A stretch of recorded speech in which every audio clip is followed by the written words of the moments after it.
Grand Rising all. Hopefully everyone's doing well. Grand Rising, Grand Rising. Peace to all this rising. Can everyone out there in the sound of our voice give us some ones if the sounds are coming through clear? Peace, peace, peace, check. y'all. Mic check, mic check. Throw the ones up. Really? That's what we're doing. Throwing ones up. Mic check, mic check. All right. Grand Rising Indigenous Intelligence. Grand Rising C.A.B. Peace, Trap. Peace, Indigenous Intelligence. So, for those of you that were on or watching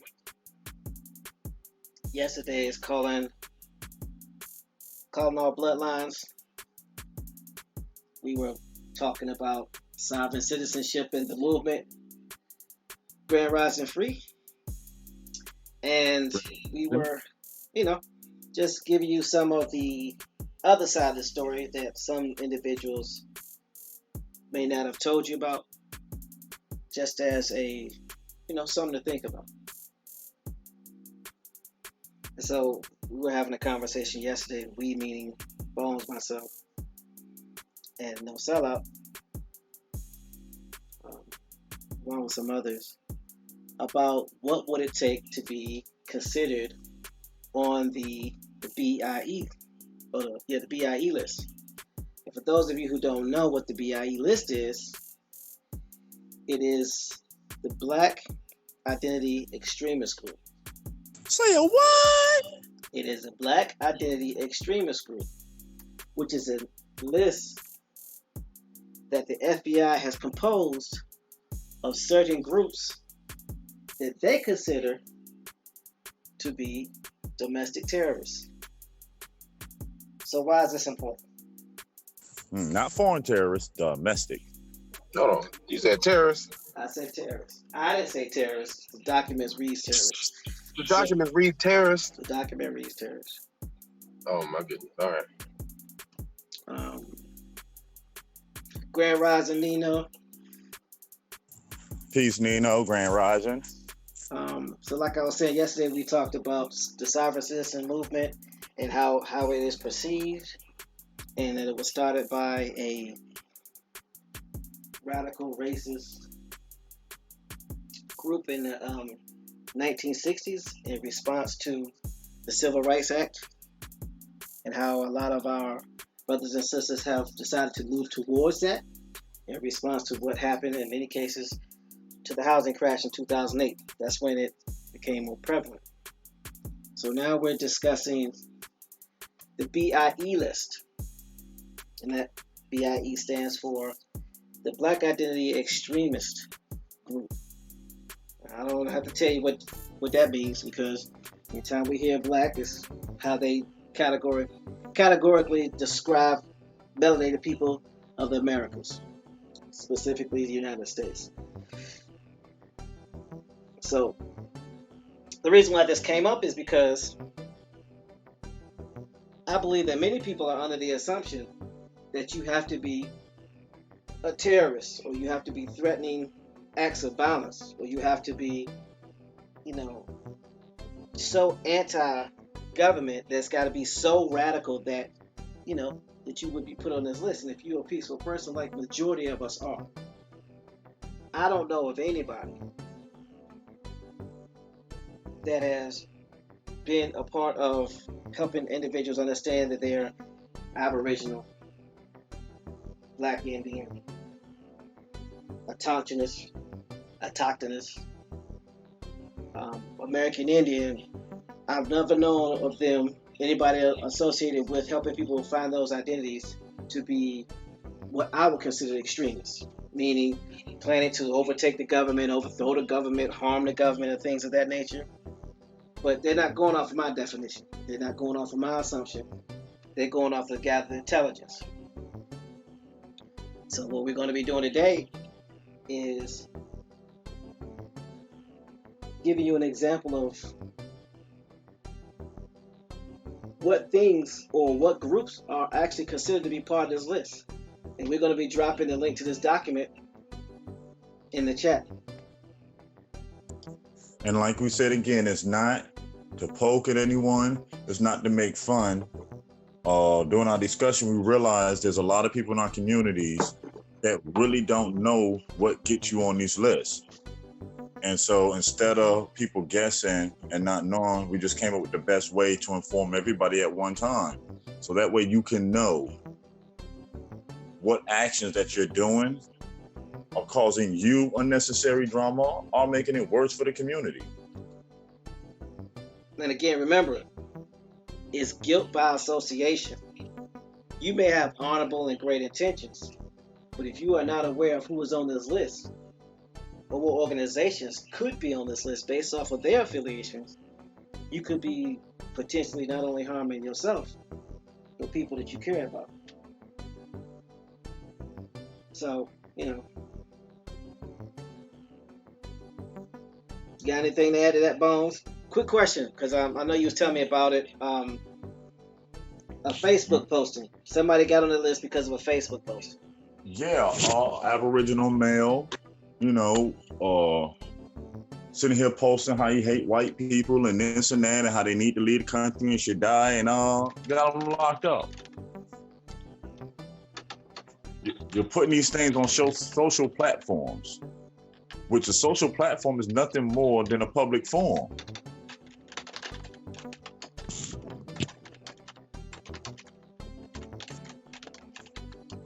I'm seeing if I can find it. It's in that one link, the one that I sent you. I think it's the I forgot the name of it, where it got all the stories. Let me do that. So how about we read that one first? All right. And then I'm fixing this title. They want to act funny with it. Of course.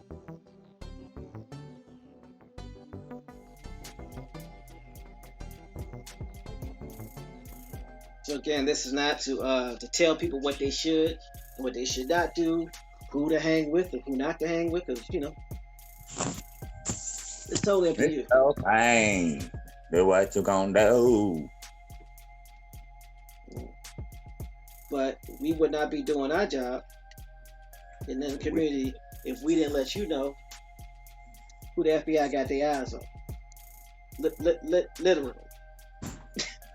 Literally. They watching you. So I'm gonna put the first post. I'll put the link in the first post. And again, the purpose of us placing these links in the chat is one, for you to follow along, so you can see it or read at your leisure. In the event that you are not able to read it while you're either driving your vehicle, you're at work. You're at your place of business, you're just in a position where you can't read it. But also too, that if we miss something or there's something that needs to be pointed out, please by all means do so. This is a team effort. Without you up here helping, we wouldn't be able to help you or don't help the community. We run a team over here. Okay, so it reads, Black activist jailed for his Facebook posting speaks out about secret FBI surveillance. So the gentleman's name is Rakim Balogun. Spoke out against police brutality. Now he's believed to be the first prosecuted under a secretive U.S. effort to track so-called Black identity extremists. So he was prosecuted. So Rakim Balogun thought he was dreaming when armed agents in tactical gear stormed into his apartment.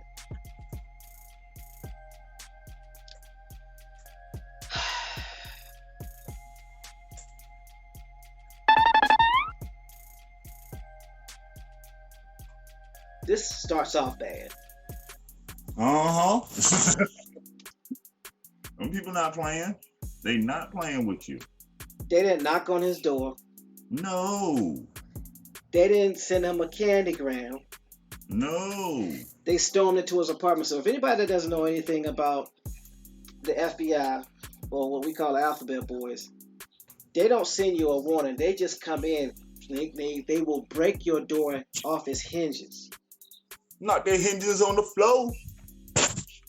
Grand Rising Joe 47, Grand Rising Pamela Hall. We're reading a story about how a young man got placed on a black identity extremist list just for Facebook postings. So, some men in tactical gear stormed his apartment, startled awake by a large crash and officers screaming command. He soon realized his nightmare was real, and he and his 15-year-old son were forced outside of their Dallas home wearing only underwear. Handcuffed and shaking in the cold wind, because they don't give you a chance to put your clothes on. Balogun thought a misunderstanding must have led the FBI to his door on 12 December 2017. The father of three said he was shocked to later learn that agents investigating domestic terrorism. Say that again, please. One more time. The father of three said he was shocked to learn later that agents investigating domestic terrorism had been monitoring him for years, and after arresting him that day, in part because of his Facebook posting criticizing police. It's tyranny at its finest, said Balogun 34. I have not been doing anything illegal for them to have surveillance on me. I have not hurt anyone, threatened anyone. Balogun spoke to The Guardian this week in his first interview since he was released from prison after 5 months. 5 months, yo. He's sitting. For 5 months. That B.I.E. list is attached to the Patriot Act, so yeah, they can have you sitting in there as long as they want. So keep thinking you know a law that's going to get you out now. Ain't no loophole? I have not been doing anything illegal for them to have me under surveillance. I have not hurt anyone or threatened anyone. Like I said, he was released after 5 months locked up and denied bail, while U.S. attorneys tried and failed to prosecute him, accusing him of being a threat to law enforcement and an illegal gun owner. Balogun, who lost his home and more while incarcerated, is believed to be the first person targeted and prosecuted under the secretive U.S. surveillance effort to track so-called black identity extremists.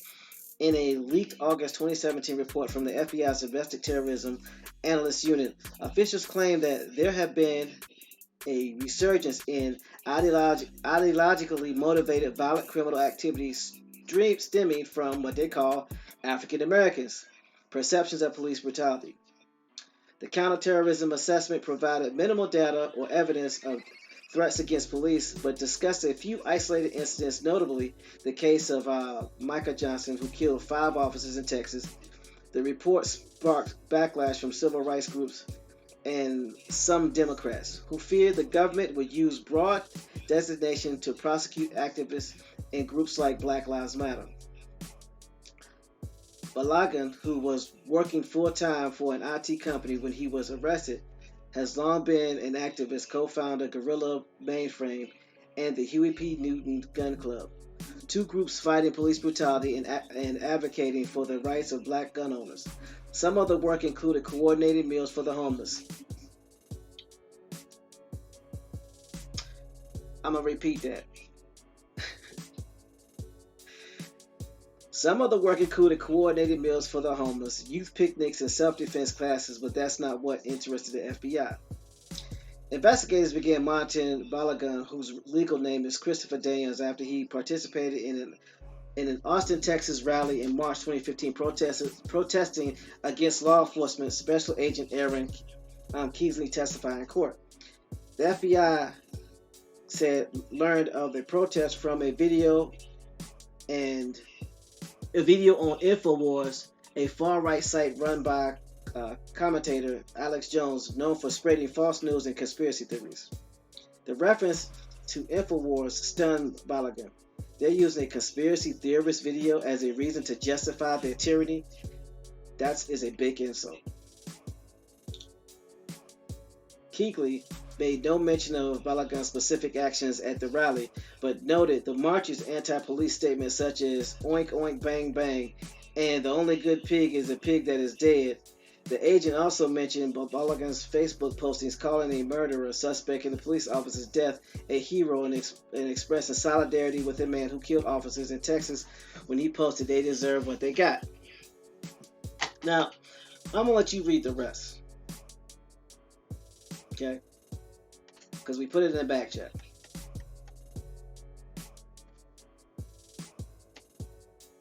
Yeah, the link is in the chat, so you can definitely look into that. And we need people to understand this is not a game. There is no, what's the best way to put this? There is no phrase, no law that you can cite that's going to stop the FBI from barging into your house once they have you under surveillance and they've listened to you, or they've watched your Facebook postings, or they've watched your YouTube postings, or they've listened to your phones. There is no law. There is nothing that you can cite in the Constitution that's going to stop them.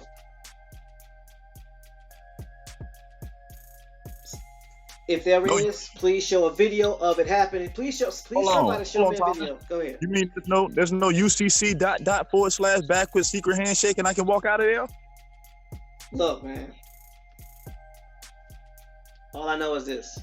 I ain't seen no video of police raiding somebody's house and they saying or quoting some law, and the police or the FBI or the CIA or one of them alphabet boys turn around and be like, you know what? You right. You have a nice day. Sorry for the door. You can bill us for it. I ain't seen that video. Does the video exist? It might. In a movie on a Hollywood script. But my question is, do you want to take that chance? Go on, Cletus. You bad. Because this dude was locked up for 5 months. He would be like, oh, well, he got out, but did you realize he lost his house and all that? And did they have to reimburse him anything? Nope. And how did he get arrested?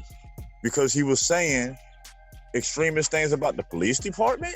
Did he do anything to somebody? Did he physically cause damage or harm? No, just off of a thought that he put on a Facebook page. But hold up. Do you own your Facebook page? Do you own your YouTube page? So technically you're on somebody else's form, so you're out of line, so they can press charges. Oops. Again, you can do what you want. But what won't be said is that you didn't know. The Taunton Assembly did try to warn you. So let's get into this black extremist, the Black Identity Extremist list. Hold on. Okay. I'm gonna put this list, this document in the back chat. And for those that are aware of it, and you have some information that you know about it, please share it. For those that can prove that this document is false and we're overreacting, please share that. Again, we're just providing information. We want you to do the research. We want you to have the information.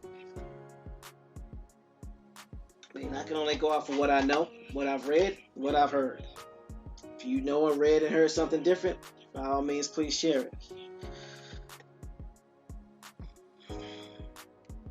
But before you go deeper, please, and when we mean please share it, we mean proof, receipts, transcripts. We got to stop this baloney where people say something and we take it like it's law. Then you get out there, get jammed up, you looking stupid. That's on you. Come on, my people. We better than that. Let's start showing that we're better than that. Let's research and vet this information. So this was an intelligence assessment. Okay. And it reads, Black Identity Extremists likely motivated to target law enforcement. So here's the thing. Everything that the government does is intentional. It doesn't read Black Identity Extremists, individuals who have targeted law enforcement officers. It says likely motivated to target law enforcement officers. Oh yeah, your crime is already picked out for you. Oh, that's illegal. You better go read the Patriot Act. Hand in hand, let's do what they want. Stop playing, y'all.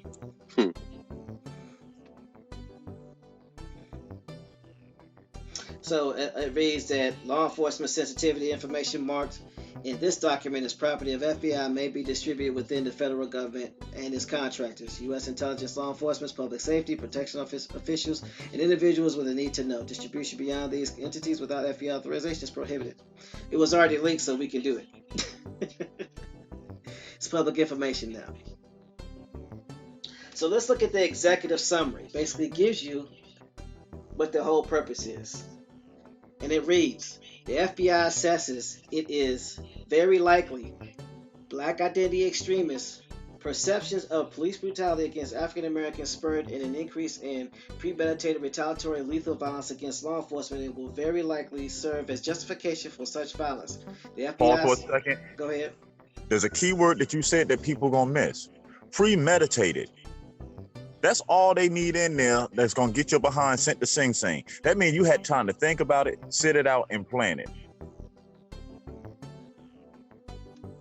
Right, Free. A very low burden of proof. The FBI assesses it is very likely this increase began following the 9 August 2014 shooting of Michael Brown in Ferguson, Missouri, and a subsequent grand jury November 2014 declaration to indict the police officer involved. The FBI assesses it is very likely incidents of alleged police abuse against African Americans since then have continued to feed the resurgence of ideological motivated violent criminal activity within the B.I.E. movement. The FBI assesses it is very likely some BIEs are influenced by a mix of anti-authoritarian, Moorish, sovereign, citizen ideology,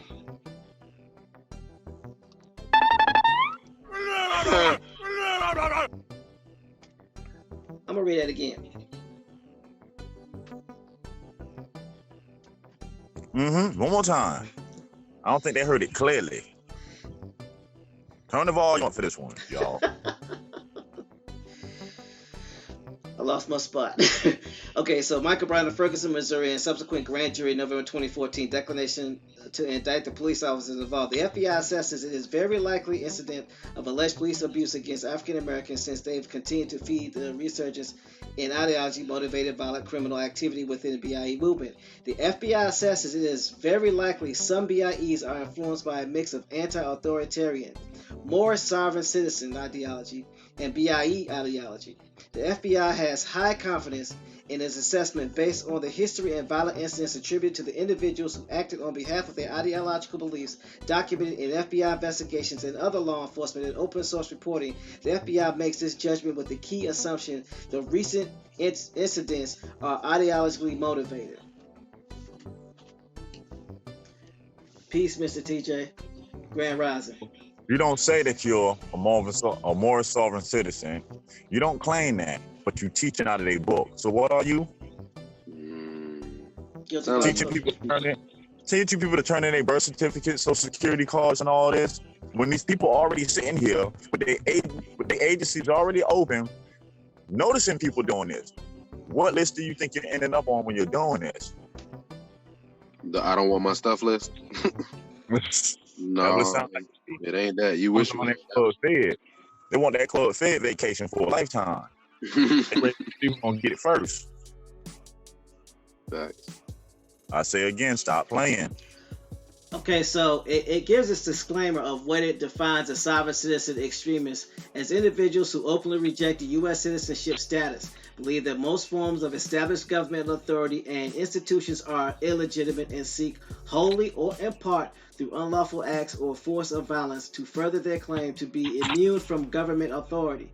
The mere advocacy of political or social positions, political activism, use of strong rhetoric or generalization, philosophic embrace of violence tactics may not constitute extremists and may be constitutionally protected. The key word in there is may. May. But that's up to their discretion. They can decide, no, okay, yeah, this falls within the rights, this don't. So we already know that they just told you, anybody talking, spreading, doing, or teaching these things are considered what? To be on the Black Identity Extremist list. Majority of this document is based off of, and this is not my words. I didn't create this document. That's why we put the link in there. Forced sovereign citizenship. And then they defined it. So no matter what you change the definition to, it's already encompassed in what they already deem it as. Anything that you're doing, spreading people to turn against the government.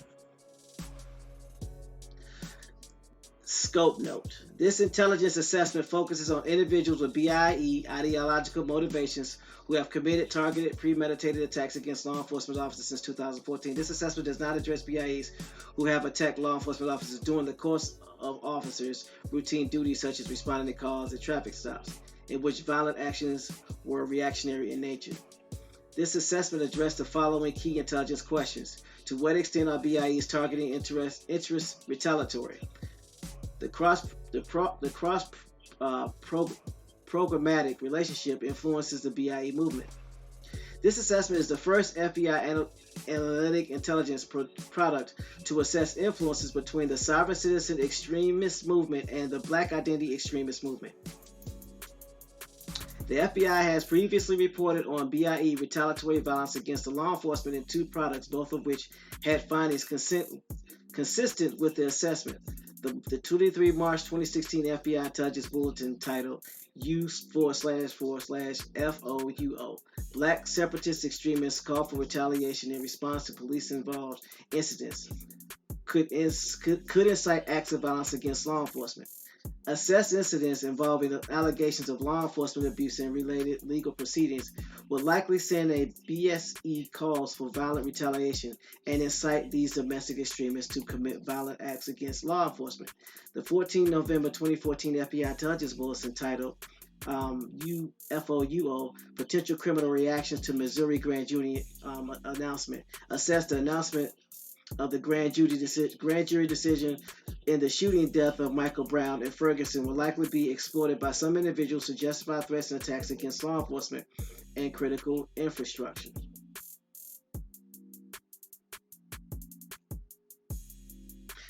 Dude Division says, Bones and TMH, you mean to tell us there's a document you weren't just freestyling what you feel? No, bro, we always try to post our sources. Or at least tell you where we got it from. It's in the link.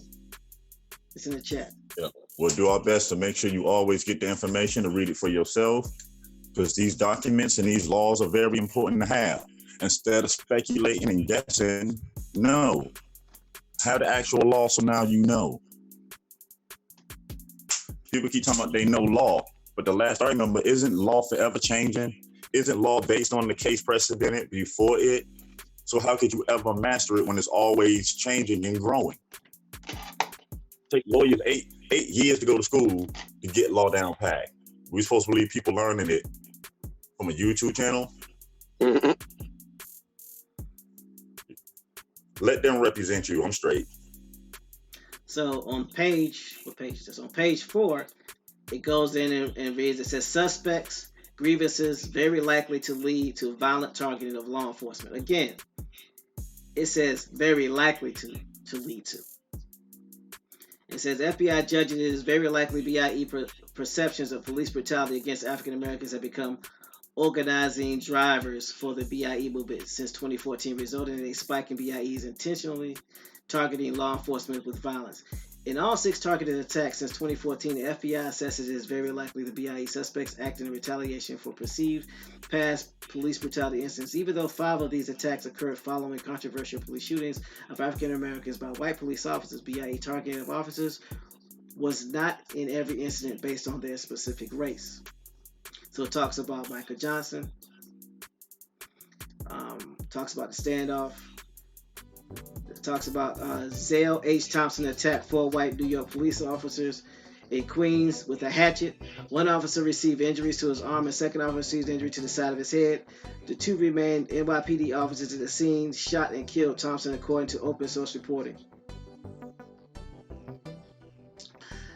The FOUO, according to open source reporting, Thompson was angered after a recent spate of deaths at the hands of police. In his own writings, Thompson advocated for armed struggle against the oppressor and mass revolt against U.S. social, economic, and political system, which he perceived to be white-dominated. He also described the U.S. states as beasts and called for chopping off of heads, hands, and feet.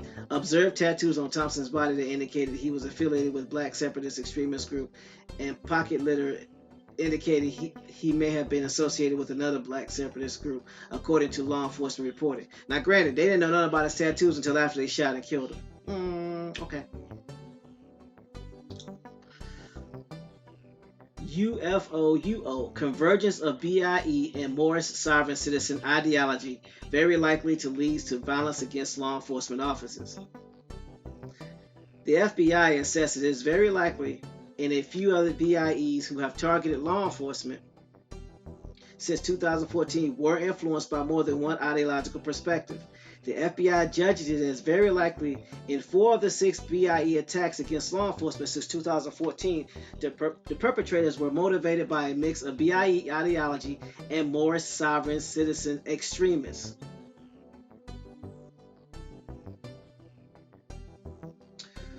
So SCE ideology or character of SCE ideology. The FBI assesses it is very likely B.I.E. adoption of Morris SCE identity reinforced a sense of disenfranchisement from society and a perception that the criminal justice system is unjust. On 4 October and 13 October 2016, an individual allegedly shot at 2 different police situations in Indianapolis, Indiana. The subject left a handwritten note at the scene of one of the shootings in which he identified himself as a Moor and made anti-white statements. The subject posted pictures of social media of African Americans men carrying assault rifles behind text calling for social injustice and retribution. The subject was later involved in a shootout with police during his arrest and related charges according to law enforcement reporting. On 17 July 2016, Gavin Eugene Long ambushed and shot 6 law enforcement officers in Baton Rouge, Louisiana, before eventually being killed by police. The deceased victims included 1 African-American officer and 1 white officer from Baton Rouge Police Department and white officer from East Baton Rouge Parish Sheriff's Office. Long had expressed black separatist rhetoric both on social media and in his manifesto, including rants against crackers and reference to an African-American male killed by police in Baton Rouge on 5 July 2016. In his manifesto, Long expressed his frustrations with police and criminal justice system in the United States and saw his actions as an unnecessary evil. In order to create substantial change, a law enforcement search of Long's laptop contained biographical information and residential addresses of 2 officers involved in the Alton Sterling shooting and Google search directions to one of the officers' home address. Long had also declared himself to be a Moor and changed his slave name to the Moorish name Cosmo Asur Setapinra and was carrying a Moorish identification card at the time of his death, according to one open source. So I'm gonna stop right there because I hope people understand why this is being read to them. Mm-hmm. There are certain words that should trigger you that we have either heard or seen in back chats. Not the words that are violent, but the words that will make you think, I don't know if they want to say that. Mm-hmm. These are the words that are in quotation in this document. And if anybody knows anything about the way that the Alphabet Boys do stuff, words in quotations are words that they do searches on in social media. Crackers, oppressors, words like that. Pale face. Yeah, cave beast. Mm-hmm. So come on now, we got to be careful. We got to be careful. So here's the thing. Go ahead, Bones. Go ahead. I didn't mean to cut you off, bro. Go ahead. Oh. Yeah, that's what I mean. As a community, we got to be careful. We have a lot of brothers and sisters out here doing very good quality work. And we can't allow the work to be destroyed by bad apples that don't want to follow code and stay in line. Because it's not about the people. They just don't want to follow rules and regulations. Realizing that our ancestors had rules and regulations. Come on, we got to start calling out buffoonery when we see it. Or it has the potential to bring us all down. And so I'm gonna explain this how this operates and how this works. You may have no intentions of overthrowing nothing.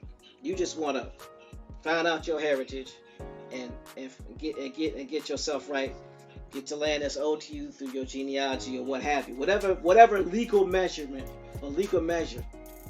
But when you're involved in chats and you're not saying stuff against people who are making claims and making statements that trigger the FBI to look stuff up, or because these words are triggered, it automatically gets logged.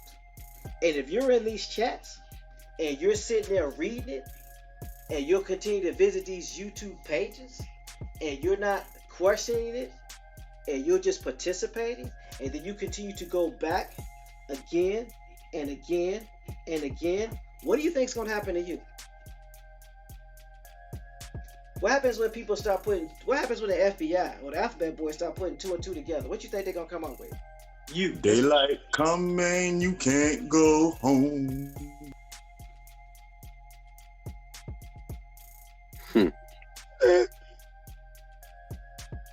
And then all of a sudden you start putting in your documentation or turning in your birth certificate. It's already attached to these individuals. Paper terrorism. Paper terrorism. Again, you are grown. You can do whatever you want to do. But I'm just trying to explain to you what the potential consequence is. Facts, doo-doo. Guilty by association. That GBA life. And I don't think when the FBI come knocking down your door at 5 o'clock in the morning, you're going to have time to explain that you were just merely curious and you had no intentions on turning that application that you had in your hard drive. 5 o'clock in the morning, where you gonna be? Outside on the owner. In fact, in your drawers and handcuffs. It's freezing though.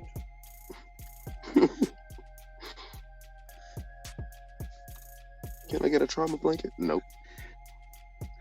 So here's the thing. Trauma, all right. Yeah, y'all, look, facts, doo-doo. Y'all need to look up that Pretoria episode of Family Guy. It explains everything that's gonna happen to you. Like it really does. So let's read a little bit more about the Moorish sovereign citizens and how the FBI, not a conscious assembly, views them. UFOUO. Moorish sovereign citizens are a loose network of mostly African Americans who believe they are sovereign entities who do not recognize the authority of the U.S. government. Moorish sovereign citizen ideology derives from the Moorish Science Temple.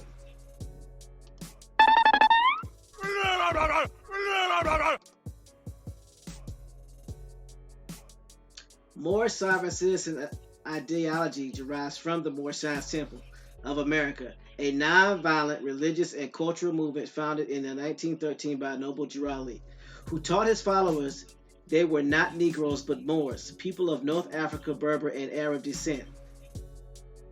So I'm going to stop there. If anybody has visited the Moorish Science Temple page and looked at any of their documentation, they vehemently denounce sovereign citizenship. They right on the know front page. Parts of it. So they are two separate entities. Yep. Make no mistake about it. And a lot of people don't know that. You had the Moorish Science Temple, which is a religious group. Then you had the Moorish Sovereign Citizens, which is a B.I.E. group on their way to a long retirement plan, if we may say. So why would the FBI distinguish between the two groups? I'm gonna tell you why. Because the Moorish Science Temple vehemently is against sovereign citizenship and wants no parts of it. So they are separating themselves from the individuals that do. I'm just saying. You don't gotta believe me. Go look on their website. Yeah, go talk to the Moorish Science Temple. Go read a brochure on it. Then go read the Moorish Sovereign Citizen movement. Only thing that they similar is by name. That's by it. The Moorish adherents adopt sovereign citizen strategies. Sovereign citizen strategies. Just because you don't call a sovereign citizen, that don't mean you're not using their strategies. Yeah. to assert diplomatic immunity by claiming membership in a fictitious Native American tribe. Hold on. Can you say that again one more time for me? Because we've been trying to tell people this for the last 2 months. My brother TMH is rising. One more time, please. By claiming membership in a fictitious Native American tribes, claiming descent from settlers who arrived in North America during the pre-Columbian era, or identifying as a foreign nationals or ambassadors. So what does it mean to have to be part of a fictitious Native American tribe? You made it up, though. You made it up, though. You made it up, though. Now these aren't the words of a conscious assembly. These aren't the words of TMH. These are not the words of No Sellout nor Bones. These are the words of the FBI. Post that link one more time so they ain't got to scroll up. Down. You bad. Go holler at down. You bad, though. Get off of YouTube. Go talk to the FBI. Mm-hmm. You can say their name real fast. Yeah. You five times in the mirror with the light off. Mm-hmm. Boo. Look, dude, you can be curious about a few things and be okay. Your sexuality, different genres of music, Coca-Cola, and pop rock. But you cannot be curious about sovereign citizenship. Oh, man, I'm not curious. Curiosity killed the cat, right? Yeah, probably 9 times. now maybe you'll understand why a conscious assembly and those who are with or support a conscious assembly speak out strongly against this, because we realize and understand that this is not a joke. And I am not insinuating, and I'm not insinuating by any stretch of imagination anybody that's curious about sovereign citizenship is in fact guilty. That's not what I'm asserting. What I am telling you is that's not something that we are willing to entertain. So according to the FBI, you can feel about them how you want to, but at the end of the day, when they come bust down your door, there's nothing that you will be able to say to stop them. I ain't never seen nobody stop the FBI from knocking down their door and taking them into custody. Because once the Patriot Act has been activated and you are considered a domestic terrorist, you have no rights. They can detain you indefinitely. Indefinitely, no rights. Don't believe me? Look up the Patriot Act. I done put the link in there. I'll put the link in there again, so you want to go look for it. Yeah, when we be posting these acts, we're not doing it just to be doing it. It's information that's very critical that people need to know, so you know how to move properly. People keep saying moving around in the system, but they're making moves that's going against the system, that's going to lock you out from your birthright. So I'm gonna read the part that it's gonna be important for people to understand. So in the event that you find yourself on someone's YouTube channel and they're talking about separating from the government or being sovereign, or there being sovereign activities, you may want to ask some questions of them. It says some Moorish adherents adopt sovereign citizen strategies to assert diplomatic immunity by claiming membership in a fictitious Native American tribes, claiming descent from settlers who arrived in North America during the pre-Columbian era. What does pre-Columbian era means? I'll make it plain for you. Meaning you claiming indigenous. Meaning you claiming autochthonous. But you don't tie into a tribe, because then it goes on to read, and these are not my words. These are not my words, I promise you. That's why I dropped the link in the chat. That you're claiming membership in a fictitious Native American tribes, claiming descent from settlers. So what would be defined as a fictitious Native American tribe? One that can't tie back to the land, one that has no documentation, no constitution. Basically, you have no paperwork or no relatives, actual relatives back on this landmass. So these aren't my words. These are the words of the FBI. I didn't make this up. And no, I don't work for the FBI. No, I do not. And that's why we keep telling everybody genealogy is the key. So you know where you belong. You know where you fit in. That's why Thomas has always said, and I stand beside him on it, just don't accept something that somebody tell you. They say they got a tribe and they're a chief and this and that, so that means they should be able to give you a copy of their constitution. Because all tribes are government to government relationships. Come on, man. Again, this is at the bottom of page 5 for anybody that wants to know exactly where it is. When it starts talking about more sovereign citizenship and what their belief is. So it's the bottom of page 5. It's a footnote. So it don't matter what you say. If you're following any one of them practices, they let you know what category you fall up under. So play stupid if you want. They're gonna educate you real quick, real quick.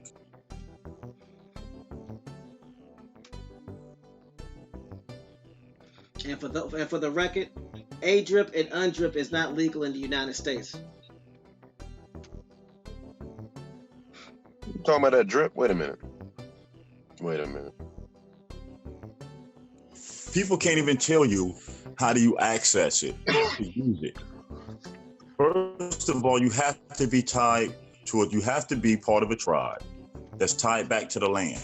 So, because those are the first 2 out of the 4. When you still have to know your genealogy. Yeah. When you still have to find your tribe and tie back in to even be talking about using undrip and A-drip. Anybody telling you anything other or telling you wrong, the United States doesn't honor it. So how can it be a law if it's not even, if they don't recognize it as a law? Come on, man.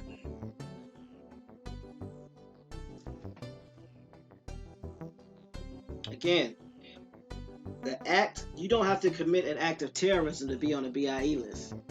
The B.I.E. list is a list of individuals that they're under surveillance. The gentleman that got placed on that list was actually under surveillance for 3 years. So when the FBI comes knocking on your door, they already got a warrant. They already done their due diligence. You're not just gonna be able to put your hands in some funny formation, quote some or recite something, some law or some UCC code, and then make them turn around and go back. They coming for you. That gentleman did 5 months, lost his house and his job. So y'all can play with this if you want to. Yeah, Joe 47. All we're doing is making sure our people are very well informed, because a lot of our people get sucked up in these channels and so-called movements because it sound good. You get what I'm saying? The person make the information sound good to you, make it seem like you can have free land, free cars, this and that. But if the person teaching you and telling you this ain't living like that, why do we follow the foolishness? Yeah, and like Do the Vision says, you could be a Moor. It's the sovereign citizen part that gets you, or sovereign citizen activity, because that's just a descriptive term. That's all Moor is, descriptive terms. So yeah, if you want that to be a religious following, there's no problem with that. If you want to follow it or more, there's no problem with that. The problem is when you switch it and it becomes radical. And what the FBI is considering radical is individuals seeking to be outside of the United States government. Using paper terrorism to jam up the court system, thinking you're doing something. All court cases are public knowledge. All court cases are public knowledge. Anybody telling you that they can't pull up transcripts from a court case is fibbing. We can pull up the OJ trial and read it to you. Trying to tell me you can't pull up a local case?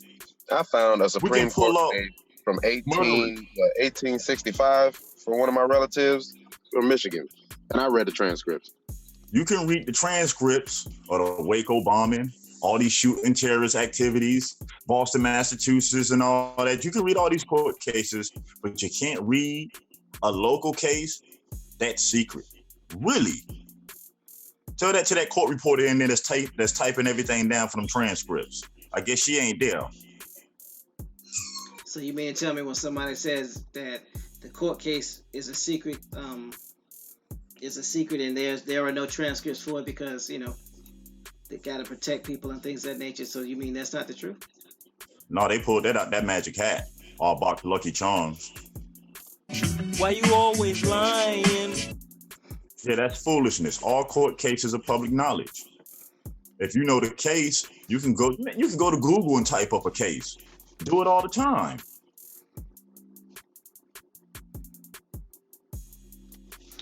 So let me go ahead and read you some more of what the FBI says. Again, let me go ahead and post this link just for those that are just coming in. We want to welcome y'all to the Calling All Bloodlines show, and we're talking about the Black Identity Extremist list. And what we're finding, or what we found, because this list is basically encompassing the Moorish sovereignty movement. Basically breaks down the footnotes of the Moorish sovereignty movement on page 5 of the document that I just put in there. And so anybody associated with that is either on the list or under surveillance to be on the list. Either way, you screwed. You ain't gotta believe me. Go do the research. Don't listen. We don't know nothing. Do what you do. Matter of fact, I'm encouraging you. That's what you want to do? Don't take the slow route. Mash the gas, so when you wreck out, you know you did it. Make no mistake about it.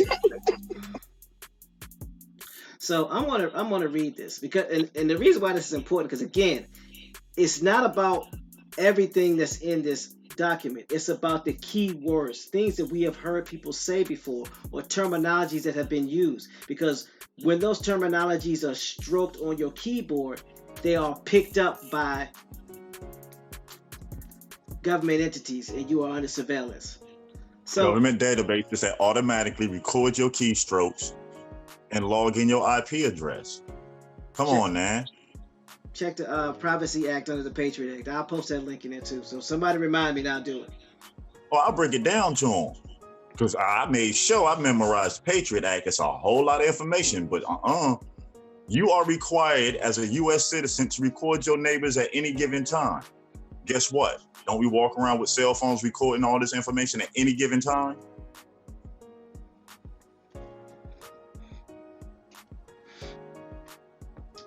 Don't every app you put on your phone ask for your your contacts, your email list, your text list? You downloading Candy Crush and they want all this info. Play a game? Y'all keep up the man. Oh, look at here. Okay, so let's look at this case. So please listen for key words. Okay, please listen for key words. On November 21st, on 21 November 2014, a B.I.E. was arrested and eventually convicted for purchasing explosives. The subject intended to use in Ferguson area upon release of the grand jury verdict for the police officer involved in the shooting death of Brown. He previously discussed a desire to kill white St. Louis County prosecutor and the white Ferguson police chief who were involved in Brown's case, according to FBI information.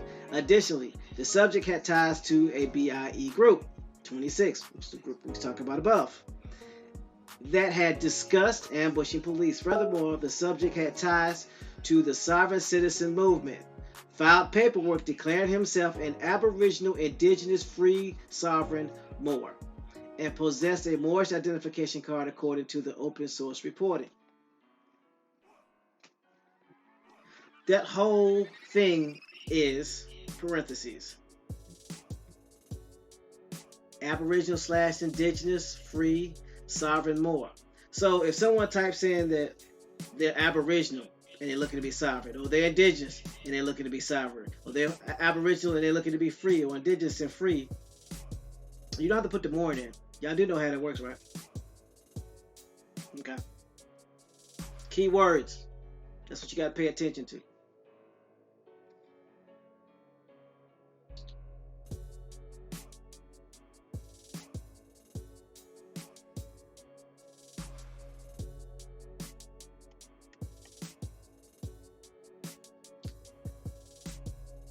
So let me go ahead and read one more, and then we can, we can continue this discussion.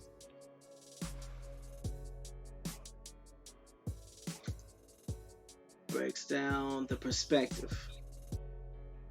BIEs have historically justified and perpetuated violence against law enforcement, which they perceive as representative of the instabilized oppression of African Americans, but had not targeted law enforcement with premeditated violence for the nearly 2 decades leading up to the lethal incidents observed beginning in 2014. BIE violence peaked in the 1960s and 1970s in response to the changing socioeconomic attitude and treatment of blacks during the civil rights movements. BIE groups such as the Black Liberation Army, which was created in the early 1970s to take arms for liberation and self-determination of black people in the United States, engaged in murders, bank robberies, kidnappings, racketeering, possession of explosives, and weapons smuggling. From 1970 to 1984, the BLA was involved in at least 38 criminal incidents, including 26 armed assaults, 3 assassinations, 4 bombings, and 4 hijackings and hostage takings. Almost half of those attacks took place in predominantly African American neighborhoods and targeted law enforcement officers without regard to their race, according to open source database. To an open source database. What do you think that open source database is? Social media. So you want to keep guessing. Violence has been real over the past 20 years, and there is a sparse evidence of any convergence with SEEs who adhere to Moorish beliefs, who have historically engaged in nonviolent fraudulent schemes, including production of fraudulent personal identification documents such as international Moorish certifications, passports, vehicle titles, and registrations, and birth certificates, in support for their claims of sovereignty. In addition, although non-Moorish SEEs have committed lethal violence against law enforcement in the past, this violence was typically occurred in response to encounters with law enforcement. For example, during traffic stops or the issuing of warrants, rather than through premeditated targeted aggression. In addition, not all self-identified Moors are sovereign citizens, and all sovereign citizen Moors engage in violence against law enforcement or other illegal activity. The FBI has previously reported on the BIE retaliatory violence against law enforcement in 2 products. This intelligence assessment addresses actual incidents of lethal retaliatory violence. The previous BAC Identity Extremists intelligence products discuss cause for potential retaliatory violence, not actual violent incidents. So I'm going to repeat that again. The previous Black Identity Extremist intelligence products discuss cause for potential retaliatory violence, not actual violent incidents. Recent lethal violent incidents may be indicative of a resurgence of targeted violence within the BIE movement. So what they're saying is, just because you are a sovereign citizen doesn't mean that you're more. Just because you are more doesn't mean that you're in sovereign citizenship. But as they continue to monitor you, because you are being monitored, they will build up a case until they can come down and bust your door down. So here's the question. Are you on this list? I don't know.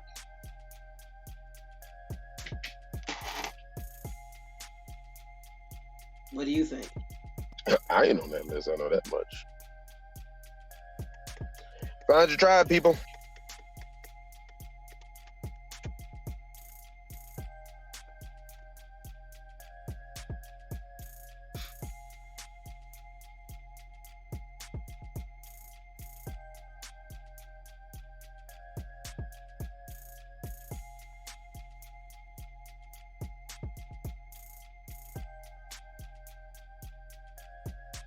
Free says, I like freedom too much.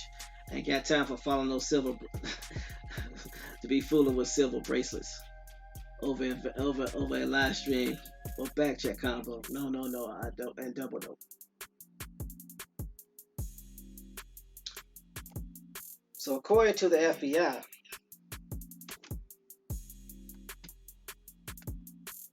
sovereign citizen Moorish claims are that you are becoming part of a fictitious tribe. You said, so we got the list? No, we don't have the list, Mr. TJ. If we had the list, I would release it, but I don't have the list. But I will post this in here.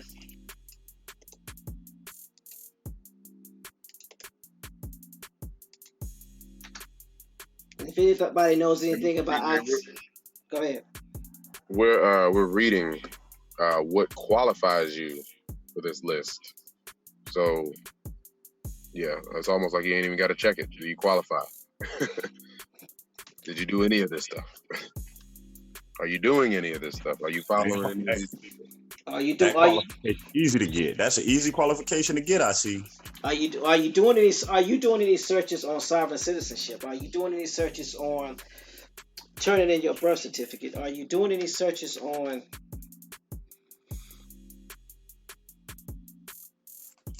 what's the best way to put it?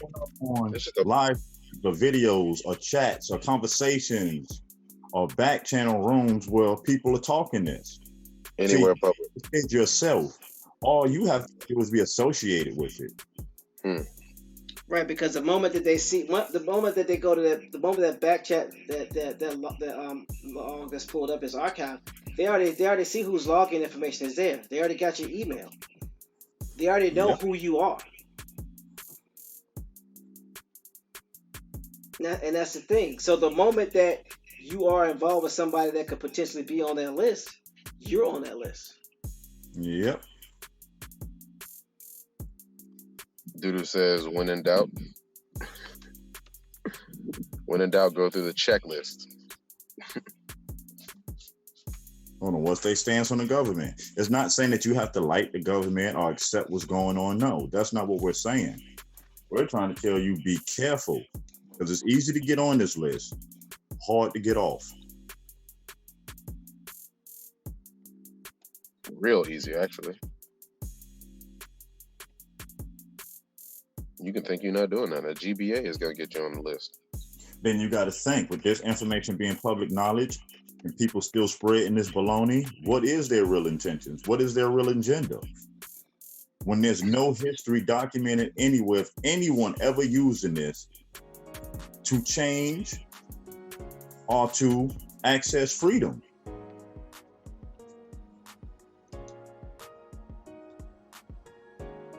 You can have people say they're using this to get property. No, you're not. You're squatting.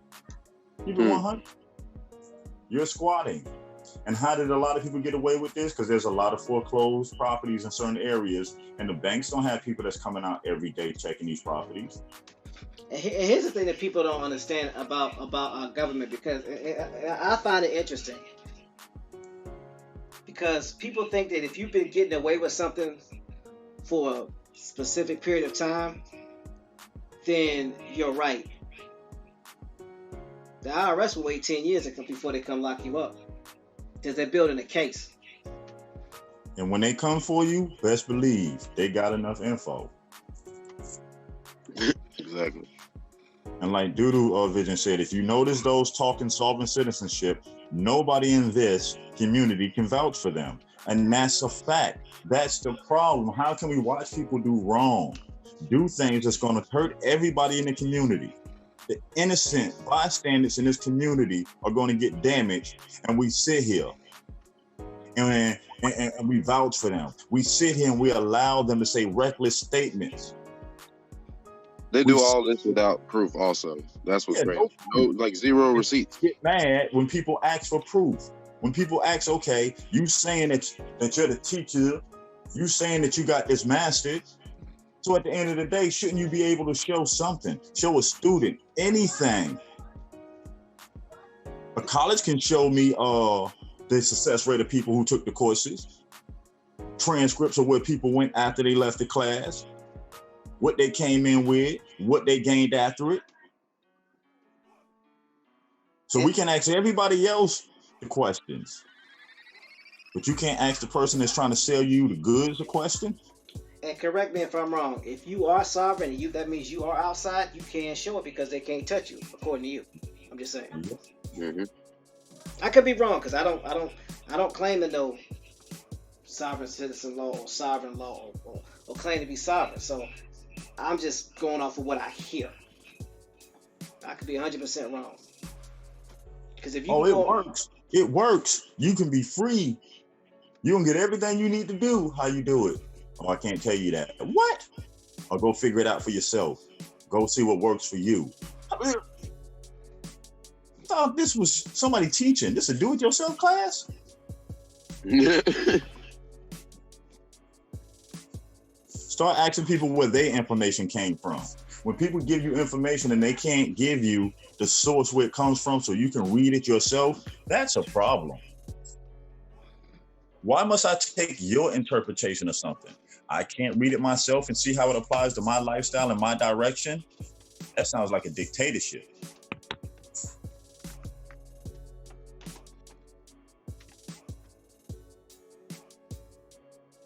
Interesting to me. That's why in the Conscious Assembly, our goal is to help you tie into your tribe.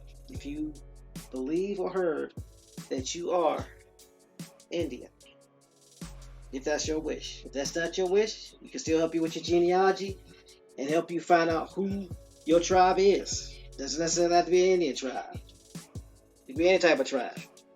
Our job is to help you.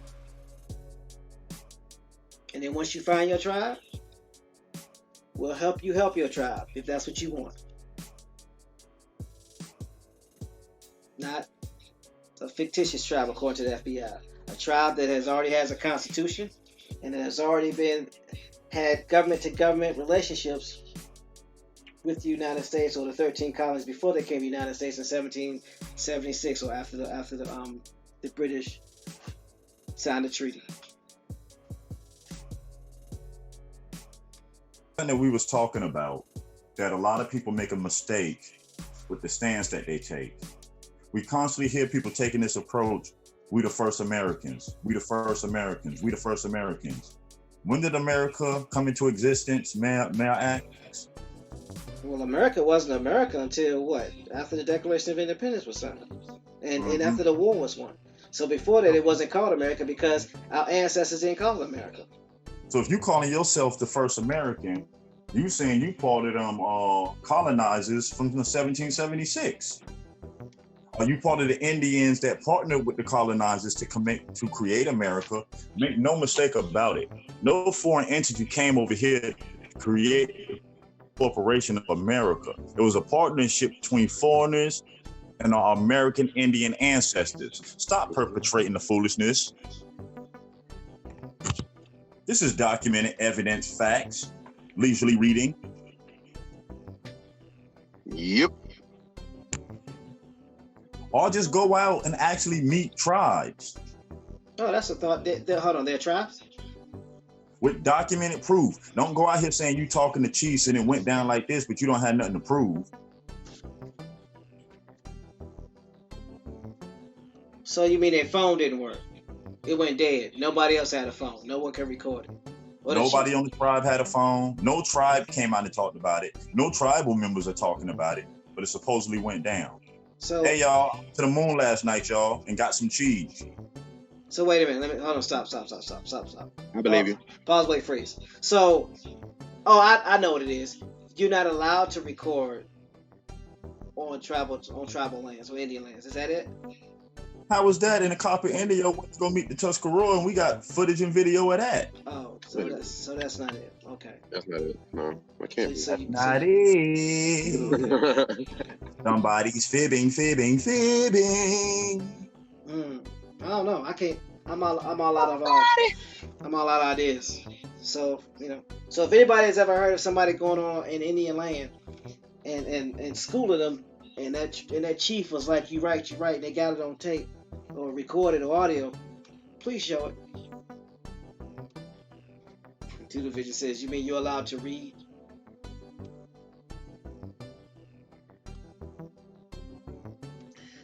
Joe 47 said, "That's all I want to do, brothers, and I appreciate all you have helped me on the journey." Joe, we are all in this together, bro. That's what we're here to do. Yeah. It takes all of us. But it also takes all of us to hold each other accountable. And that's the part that has been missing in this community. No one wants to hold anybody accountable because we're afraid that we may lose viewership, or we may lose followers, or we may lose faux friends. And I don't mean four as in the number four, I mean fake. Faux as in fake. The X at the end. Stop playing. F-A-U-X. Is that how you spell it? Could be wrong. I think. F-E-A-U. I don't know. Never meet people you ain't never gonna see. You only get together online. Come on, man. GBA. I ain't got no problem with them. I mean, yeah, they scamming folks, but yeah, we cool. And as long as we cool, since I've known them a long time, yeah, they take some money off the top from some people, but it's all good, man. You better keep them away from me.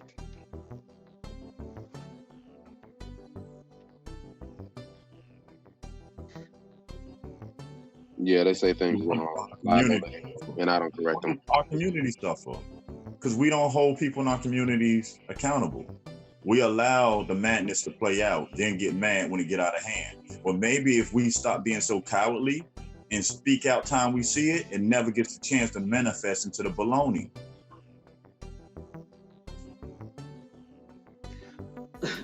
Michael Robinson, I hear what you're saying, bro. He says every time I hear they say you're an agent and they have B.I.E or and Morse names, even if they don't use the term more, that's how I know they're agents. I've been called agent by Morse all weekend. Well, you've been called agent by some Morse, not all Morse.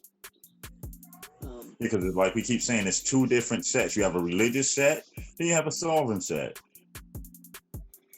Yeah, majority of the Morse brothers I know that are a part of the Morse Science Temple, they're pretty cool. I haven't had any negative run-ins with them or being called agents by them. Now them sovereign ones, oh yeah, you get called everything in the book. Because they got the master way and the master key. But they stuck in the hood still. They studying still studying in the middle of studentship. So, anybody made it up. So this is a document for those to read and do your research on. If there's anything we missed that you want us to touch on, if there's anything that you could prove that's not factual, that has been embellished and that's not true, because that's possible. It's possible. Please let us know. But do me a favor, please show some facts. Sources, please. I don't know enough about Duca Tears to tell you that. Yeah. Basically, their ideology and their stance to tell you if they talking sovereign citizenship, if they're talking breaking away from the government, then no, they're not religious. Because the Moorish Science Temple tells you they do not condone that. They do not believe in that. That you will be removed from the temple for doing that. So I don't know what the Duke of Tears predilection is. So I don't speak on people I don't know. Well, I don't know about what the ideology is. So yeah, you would have to ask him yourself to know what his personal ideology is. Yeah. We're just letting you know the damages of the B.I.E list and how some of the recklessness that we allow to play out could potentially get us all on that list. And it's all about keywords. And for the record, I've been in IT for over 30 years. So I dare somebody, I double dare somebody to come to tell me I know what I'm talking about when it comes to keywords and word searches. I'll wait. Come on, all of us who got YouTube channels that do it the right way know how keywords work. That's how our content moves through the search engines. So we can use that to get our shows moving through the search engine, and the search engine picks it up, and the internet is made by the government. Let me stop. Fill in the blanks. Yeah, you don't think the United States government has enough resources? Man, they was all over Hillary, weren't they? What? They got Hillary deleted emails. Like, come on. Like, what you think you're doing online if they got Hillary stuff that she thought was gone? No mistake about it. If you hit that send button and it goes online, it's there forever. They have it. Yep. You never notice somebody get arrested? You can go right to Google and look at their mugshot. Come on, if all this stuff is on these Google search engines, you think they don't know? And for those of you that think just because you delete something, you need to go do some research on hard drive forensics. Oh, you can erase your hard drive up to 20 times, and they can still pull that data right off of it. They'll pull everything off. I done had damaged music machines. I mean, completely damaged. Guess what? They bought everything back from them hard drives for me, though. Wow. So y'all interneting wrong. Better protect yourself. That's what I think YouTube say that in the chat. LJ Free said, Timmy, you just say government? Yep, I said government. Government. Yeah, And Roger David Corey, peace.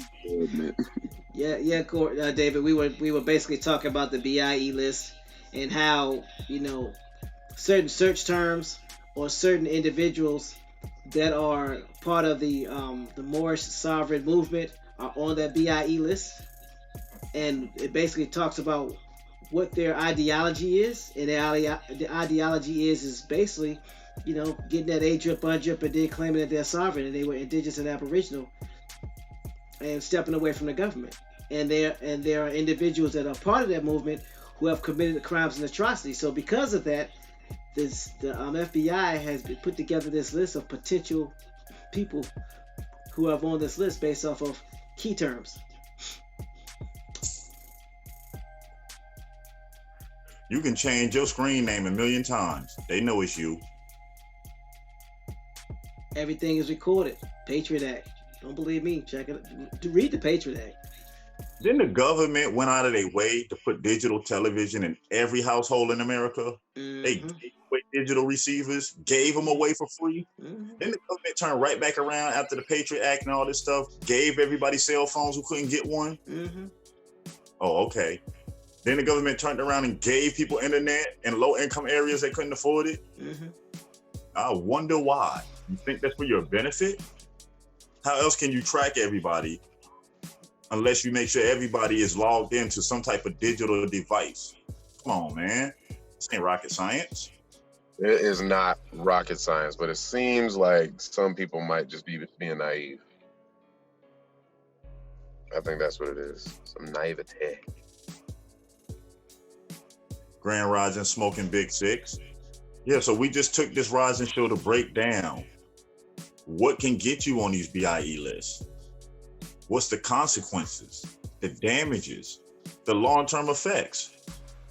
Aboriginal brother on his Facebook page made a post about the police. Lost his house, his job, and did 5 months on a hum bump. Didn't even get a thank you note when he got out. Lost the crib, most likely the job. Wife, the job, the dog. That sounds life-changing, actually. I told you, they want that shocking life experience. That bucket list life. Let's do it. Oh. Your life seems kind of boring. You're lacking adventure. Sign up over here. Guaranteed. Chokings may be minimal. Stumpings are possible. Electric is required. Man, y'all stop playing. So I'm going to put out this disclaimer. We are not saying that the sovereign citizenship movement or declaring A-drip and undrip, even though the United States government does not recognize this legal. I'm not saying it doesn't work. I'm not saying that there's no one that has not been successful in it. What we're saying is you could potentially be put on that B.I.E. list by doing it. And we have seen no proof of anybody that has been successful in being sovereign and staying sovereign. That's all I'm saying. Relatives, we don't watch over hundreds and hundreds and hundreds of videos. Haven't seen not one successful case yet. And we've been doing our diligent research. Well, there have been some successful cases, like, you know, traffic court case where the officer doesn't show off. Yeah. But no we have major. found a major that was successful. And the minor stuff that was successful, it wasn't because of the paperwork freedom.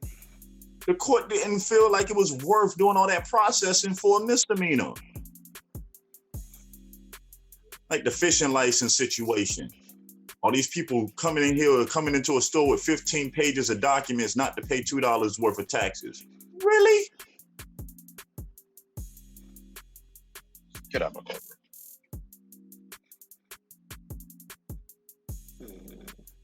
So again, you know, we're not Telling you that telling. they tax free, no documentation. Oh, I don't pay taxes. So I'm here to state the Conscience Assembly is not telling you who you should be friends with. A Conscience Assembly is not telling you who you should associate with. A Conscience Assembly is not the police. We're just merely here to inform you of some potential consequences for your associations and some of your activities. That's it. That's it. That's it. You can feel how you want to feel about it, but I'm not the FBI. Me neither. That's your choice, your life. We're just letting you know, because we're being responsible here to let our brothers and sisters know what's really going on. Public. We're not here and feed you the fairy tale. We're not going to come here and give you the feel-good story, because our situation isn't a feel-good one. Ain't no magic 3 beans you're going to throw in the backyard and wake up the next day, climb up to the beanstalk, get some gold. Matter of fact, where you going to get the gold from? Where you going to catch? How you going to carry the gold down? You going to just throw it over the Have you ever thought you getting away from the government? So what currency you going to spend? Yeah. Oh, wait, yeah. Hold on, wait a minute. Where's your currency coming from? For trade? Are you going to trade with? Yes, you can make up your own currency to use within your small little area, but when you have to do business outside of that area, Government to government? what's backing you? Who's going to honor your currency? Yeah, because when you go to a foreign country, if you ever went to a foreign currency, you turn in your money from your country for it to be transferred to money from their country. So, like for instance, when if you ever been in the Dominican Republic, or the DR as they call it, there is a currency exchange at the airport. As soon as you go through customs, there's a currency booth there. I went to Dominican Republic 2 years ago. You know me, went there, did not exchange the money because I had some DR money on me.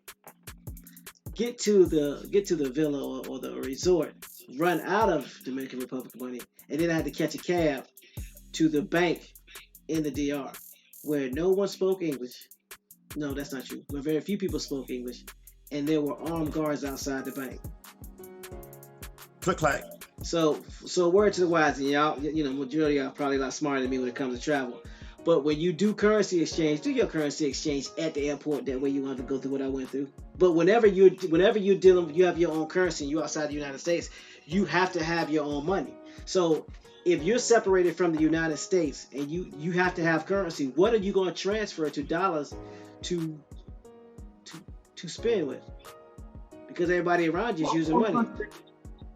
But see, that's a little bit too much information. You know why? Because where they going? How you gonna leave this landmass with no documentation? What country finna let you come there with no type of document? How you gonna get on a boat or a plane to even get to that country? You gonna swim there? I would like to know. You want to do business with, let's say, Cuba. How you gonna get there? But wait a minute, I thought in order to be a sovereign nation, you gotta be recognized by a sovereign nation like the United States was when it declared independence from Great Britain, because France recognized them. Yeah, you're gonna need that too. And last I remember, all these countries got trade agreements with each other. So you have no good. Matter of fact, what goods you gonna have to trade? Because you can't take nothing off of this landmass and trade it. Speaking of landmass, where you gonna get the land from? Yeah, where is this land coming from? Because if you think this government gonna let you set up a country inside of here, you're dreaming. Why hasn't it happened yet? United States of America has over 800 military bases on 70 countries. How many foreign bases are on the United States? Not one. Not a one. But you're going to have a foreign police department here, a foreign military here. Really? Back away from the oven. The chemicals are too strong for them pots, y'all. Yo, this is insane. This is all insanity. It's like it's public knowledge. All this is public knowledge. Well, the success stories should be public knowledge also. Oh, yeah, public information. Yeah, because I'm about to say the success stories aren't public knowledge. No, that's not public knowledge. No, that's not at all. No. I'm looking for the success stories. Yeah, I'm still looking for those too. I haven't found any. How long we been looking for this? Like a minute now. About what, 2 months now? Well, actually, if you think about it, I've been looking for this stuff for probably about a good 6 or 7 since I've been hearing about this. Yeah. Man, what's really going on? They going to prison on a one-way ticket. I ain't coming to visit, and I ain't sending no postcards. Nope. That's GBA. I ain't messing with you. No, you man.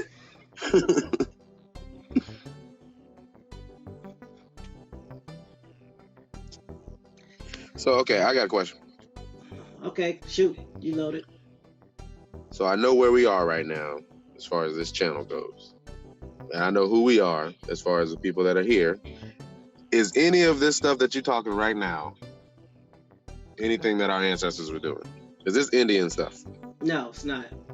Okay. I just There were well so let me clarify this.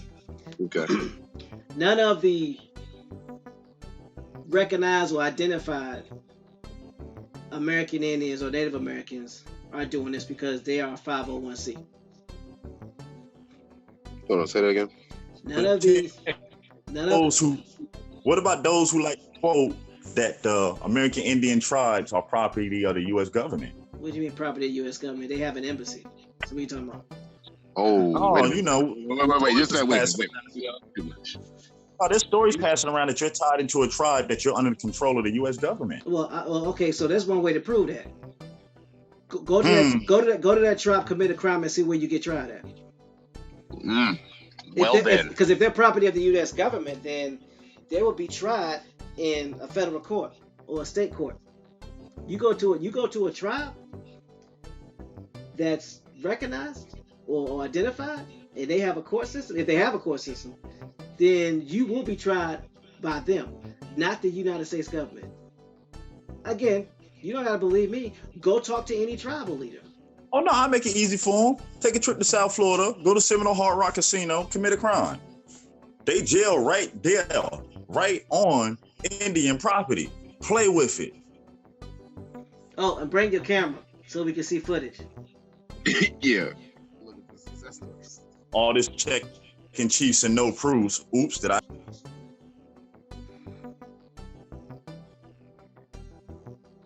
Yeah, there is a thing called tribal court, isn't there, Joe?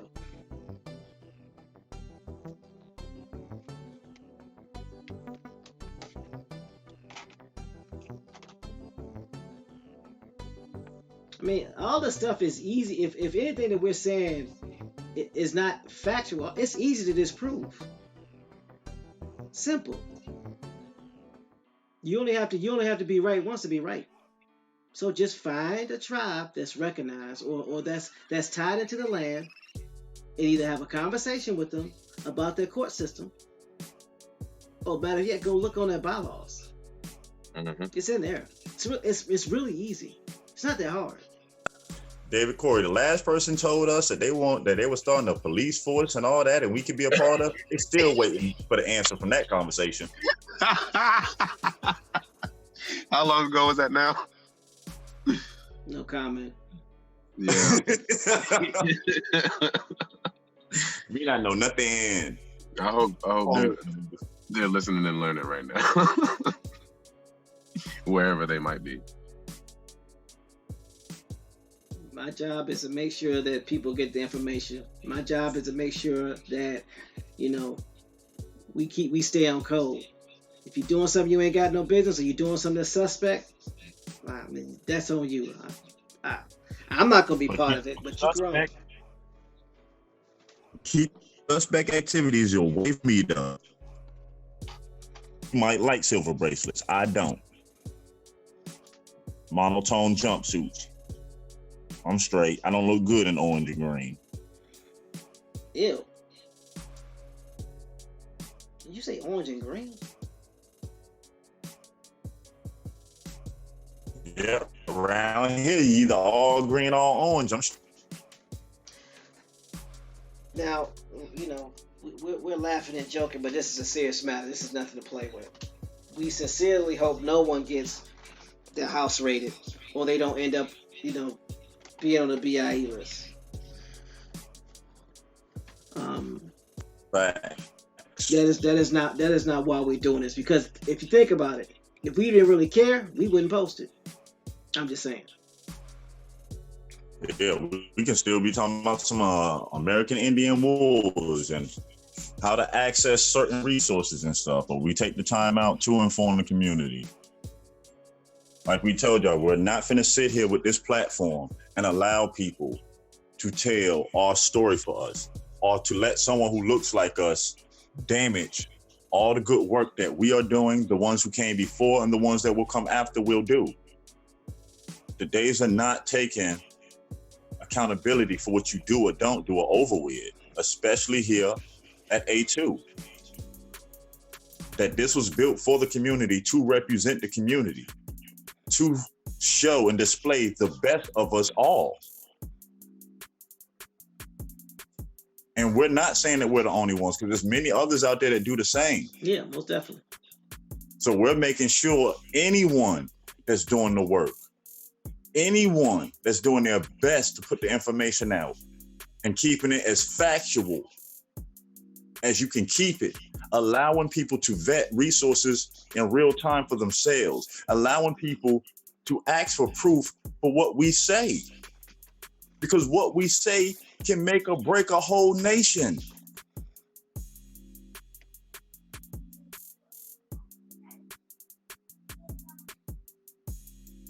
So we're gonna keep saying, let's start cleaning up our community, y'all. Come on, we got this. Let's take a stand for something, or we're gonna keep falling for everything. Let's start holding each other accountable. If somebody's saying something, it doesn't matter what their title is or how many followers they have. Ask for proof. When did asking for proof become a problem? When did I miss that movement? I don't remember there being a proof is a problem movement. Can somebody help me on that? It might have got mixed up with the That just came last night. I missed that episode.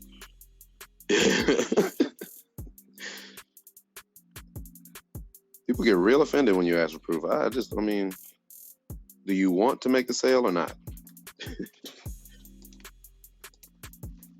I don't know. Maybe somebody could do a video on why proof isn't needed. Why? Oh no. Here's a better one. Why is it that you can ask for proof, but can't nobody ask you for proof? That's it. Ain't that funny? I like that. That is actually that's a good question. It's a nice little video. Who's gonna make that? I need somebody to make that. I mean, I try to provide proof, so I can't. I know, I don't mind. I don't mind. No, let me not sing that. So. I know you can walk in courtrooms with cameras and stuff. I know that you can call tribes and schedule visits. And then that you record. And record at powwows. And how do we know this? Because we have members of A2 that have done it and still doing it. A2 has sat down and talked to people, tribes, actual political leaders, actual political meetings and communities. With verified and documented proof. You mean we don't have to take your word for it? No. You know, A2, we make sure. We come up with the motto, believe nothing we say. But look at this right here. Okay. So we're very aware that we're all grown here and people can read information and interpret it in the best way that fits for them. And that's what we try to do. We're not here to force nobody to do anything. If you're American Indian and you want to know and tie in, so be it. If you don't want to know and tie in, so be it. The choice is yours. But don't affect other people's choices. Don't let your actions ruin it for the masses that want to do it right. That's what we're speaking on. You want to ride off in the sunset and get blowed up? Being a solvent citizen, be my guest. Maybe that's on your bucket list, but it definitely ain't on mine. And again, if this information that was provided is false, all we're asking is prove that it's false. Provide some documentation counter to it. You know, we're not saying it's the end all be all. This could be wrong, but I mean, you know, there are people that we know They'd have been hemmed up by the B.I.E. I'm just saying. Still there now looking silly. There are lots of videos of people going to jail for sovereign citizen. We need to release those videos, Bones. We gotta do that. Wasn't that one? The dude, man, Todrick, because he listened to him, and the dude got locked up. Well, he was going to jail at the time. He said, "I use your information," and the judge said something. And he said, "I'll be going to jail next month." So now what? Mm-hmm. Off this information that people tell you to go try. Oh, I can't tell you how it works, but it works. I'm straight. I'm good. You just got to tell them. Get pulled to tell them I don't got that. I'm not giving you nothing. Is that individual gonna be there in the vehicle with you? Are they coming to speak on your behalf? Are they gonna answer the phone with your one phone call? Are they? They won't let me out. Woo! Locked up.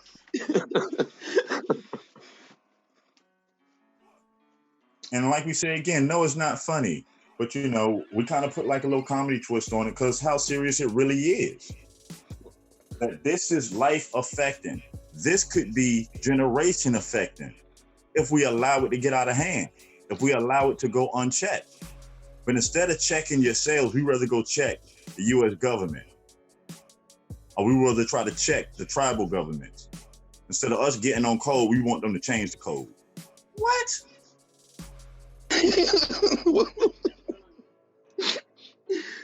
This is sounding silly, man. Wait a minute, is this serious? You respect your ancestors, but you don't respect all of their laws and their rules and regulations. So instead of following their rules and regulations, you just rather start your own. But David Corey, regulations come from anyway. We got that remix, David Corey. Not on me, baby. Not on me, baby. And the reason why we're laughing because it's laughable that we're in a society to where you can demand proof of something that anybody else says, but somebody asks you for proof. Oh, there's a problem. That's dictatorship. I think I got my feelings hurt. You get called an agent actually for asking for proof. Oh, or outright ignored. That too. Don't forget about being ignored.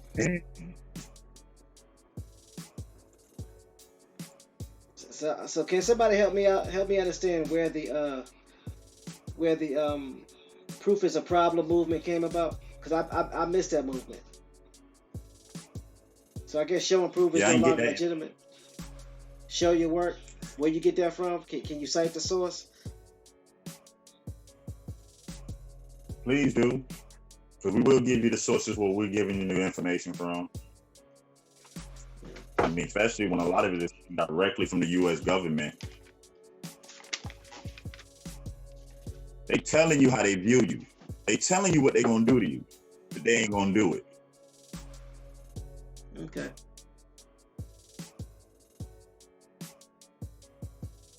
We know people that got hemmed up. No, we don't got to stand. Go ahead, Bones. No, I wasn't saying that, just goofing. So we know people that have been hemmed up doing that sovereign citizen movement, personally.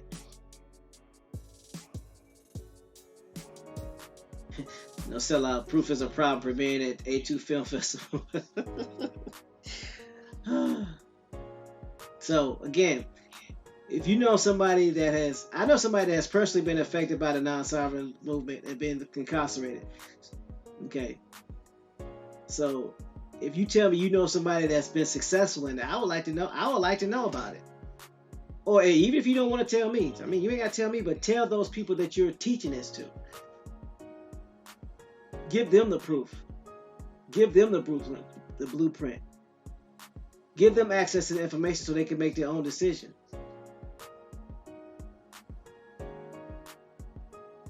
I mean, I don't know. That's just my 2 cents.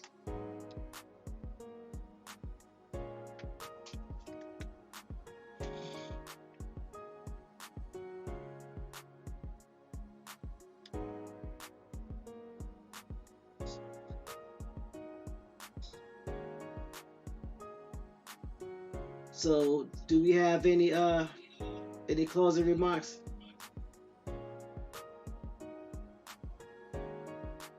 I have a question again, and I'm gonna ask it again. Sure. What's the question? This is not the way of the Indians, right? We're not. This is not what we should be doing if we're trying to be indigenous to the land and tie back to our tribes and all of these things that we've been working on. You're saying this route is not the route for the people. I don't know of any Native American tribes or American Indian tribes that are actually participating in the ADRIP and UNDRIP. That don't mean that they're not. I don't know of any. And I know that if there are 501c, in order to get recognized and acknowledged, they have to, they are 501c. So, again, I could be wrong. There are over 1,000 state recognized tribes. But then again, not in America, no tribe is using it because America does not honor UNDRIP and ADRIP as law. Oh yeah, that's right. Because there's an American embassy for the American Indian. The American Indians have an embassy. So if you have an embassy, UNDRIP and ADRIP is not needed. What America said, we don't have to honor it because the United States government believes that it's already going beyond the scope of ADRIP and UNDRIP to help the American Indian. They have an embassy. They have government-to-government relations. They have the access to become self-sufficient. The only reason why you can't do it is because you want to recreate the wheel and do something new. Instead of just tying back into grandma and granddad and fixing the damages that we're responsible for. We rather blame somebody else. Grand Rising, Pamela Hall, I was saying that there are over 1,000 state-recognized tribes, and they would be 501c. So for them to be a 501c entity, it would go against ADRIP or UNDRIP. They don't need ADRIP or UNDRIP because they are already in the process of being recognized by the United States government based off of the fact that their tribes already had an existing treaty or government-to-government relationship. They're just reactivating it. So ADRIP and UNDRIP would not be needed because they're already recognized. They're already considered sovereign. And if you think that's not true, go look on their websites.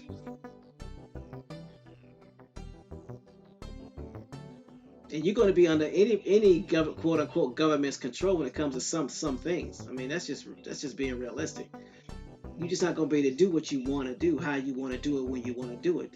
Again, I could be wrong, but I haven't seen any individual or organization that has total diplomatic immunity. Not even diplomats.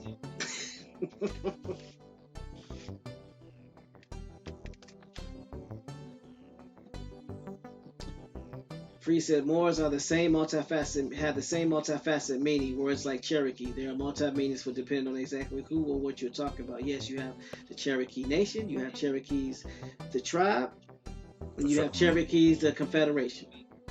And all the three different things and took part at different times in our history. And I'm glad that y'all mentioned that to touch on when people telling you your tribal name, oh, you should just throw that away because it was given to you. If you're not talking to tribes, how do you know your original tribal name? How do you know? How do you know what that tribe originally called themselves? Like people keep saying the Iroquois Confederacy. But what 6 tribes made up the Iroquois? Well, not 6,000. What 6 tribes made up the Iroquois Confederation? We just went over it the last 2 weeks. And what did they call themselves? See, we go with these pronouncing again. Not even looking at the word. No, you talking about the what is it? Haudenosaunee tribe. Yeah, they were the Iroquois. Pamela Hall says, but I read in ADRIP and UNDRIP it doesn't apply to Native but Indigenous. That's facts, Pamela Hall, but here's a problem. The United States of America does not consider ADRIP and UNDRIP legal. So it doesn't matter what ADRIP and UNDRIP says. They posted that video Friday. Yeah. America does not honor it as a legal document. So you can read it all day. You can break it down all day. You're wasting time. America doesn't honor it because they have an American Indian embassy. We have an embassy. Look at it this way. You see an African American get shot down in his back under that status. You see a black man or a black woman get shot down, but you have never seen a melanated American Indian shot down in the back. Please say that again. You will see an African American male or female shot dead in the streets. You can see a black male or female shot dead in the streets. When have you ever seen a melanated American Indian registered to a tribe, tied back into the land, shot down in the streets? Think about it. They have an embassy. So if that was to happen, you have somebody that can go to, that can put the government on notice or even trial. What do embassies do? Represent their people in the country? You have representation. You just have to do it the right way. If you don't like the way the system is, you don't like the people that was elected that's running the system, do your part, come back home, so enough of us come back, then we can elect the people that we need to put in there. If you're not willing to do that, save that time and oxygen for people who need it.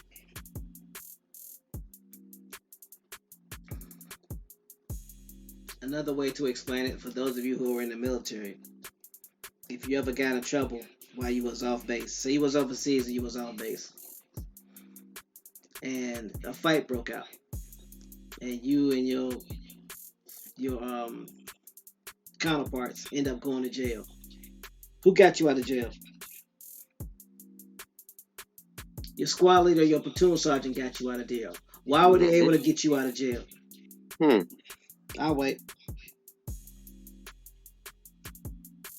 Because the United States military has a trial system. They have a police system. So you get tried through their system first.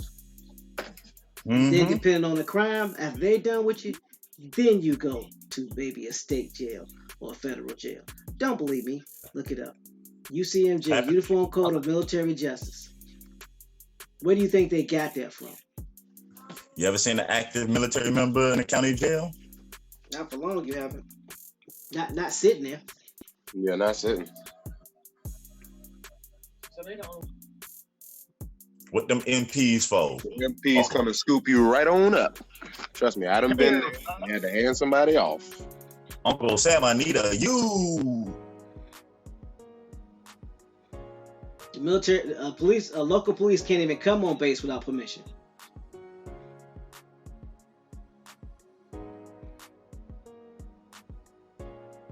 So again, we say again, do your due diligence. People keep telling you undrip and A-drip, reading through it, telling you they're breaking it down, but never read that the United States said it does not honor it because they are doing way beyond the scope of undrip and A-drip, that there is an American Indian embassy.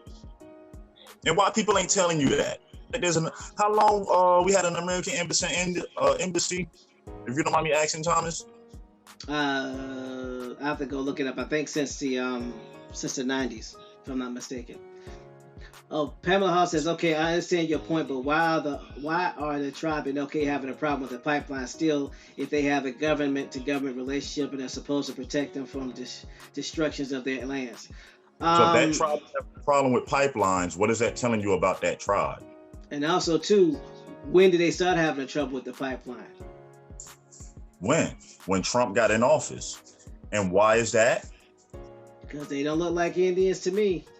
And they don't look like Indians to Indians. And a lot of people use that clip, but they don't know where that clip is from. No, exactly. He was trying to get access to the Indian HUD codes so that he can get a casino. But because he wasn't Indian, he got denied. And so he's like, well, these people ain't Indian. Well, he said, they don't look like Indians to me. And they don't look like Indians to Indians. And if you've been, but y'all giving out Indian funds. Who was he talking about? The second largest, or the second most rich tribe, or something like that. I forgot what the tribe was. The melanated tribe. That yeah. But the point is that if you've been paying attention to what's been going on, Trump has been doing some things that the Native Americans have been having to fit. There have been chiefs of certain tribes that have been ousted, incarcerated. Yeah. He's in the process of trying to appeal or repeal, excuse me, the what's it called? B.I.E. The blood quantum to get rid Yeah, of the that. blood quantum. Trump, the one that's removing all that. So before people speak recklessly, do some research. Don't be hating.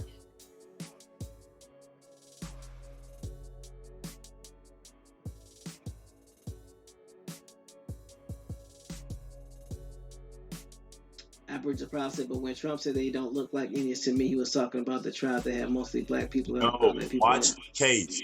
Watch the case. See, the problem is people watch the clip. What did Donald Trump, his lawsuit, what did that come from? Oh, Why did he get sued for housing? Let me interrupt you. Bones. That case is public information. You can't pull it up. Just so you know. Yeah, public information, y'all. Donald Trump was getting sued by housing because he used HUD Section 3 funds to build properties in our neighborhood. All right? That's how he knew about PIH. See, we keep telling y'all about PIH and y'all telling us everything else. Look up public Indian housing codes. Look up HUD Section 3. Then come back and holler at us. I promise you your demeanor will change. Y'all missed something in 1968. We've been hitting at it. We've been telling y'all. Don't take our word for it. HUD.gov.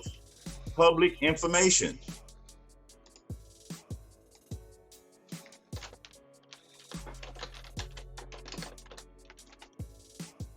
Somebody asked for the link to the American Indian Embassy, so let me go ahead and pull that up. Hey man, are you pulling up a source right now? Yeah, man, you know how we do. Somebody asked? Yeah. Yeah, you know we always drop sources. And you actually do. Don't stop people asking questions. Like we tell everybody, all court cases are public knowledge. Don't let nobody tell you no different. You can always pull transcripts. We know because we always doing it. So a comment was read asking for a source, and it's actually being posted soon. But you know that's what we do. That's our motto. We Man, all have the information for themselves. I guess I'm spoiled, man. I'm a little mad right now. You ask for receipts, you ask for proof of things. People just ignore it or don't pull it up. But you know what? I like being over here. It's called the National Congress of American Indians. Oh, 2009, I stand corrected. They're in D.C., right up the street.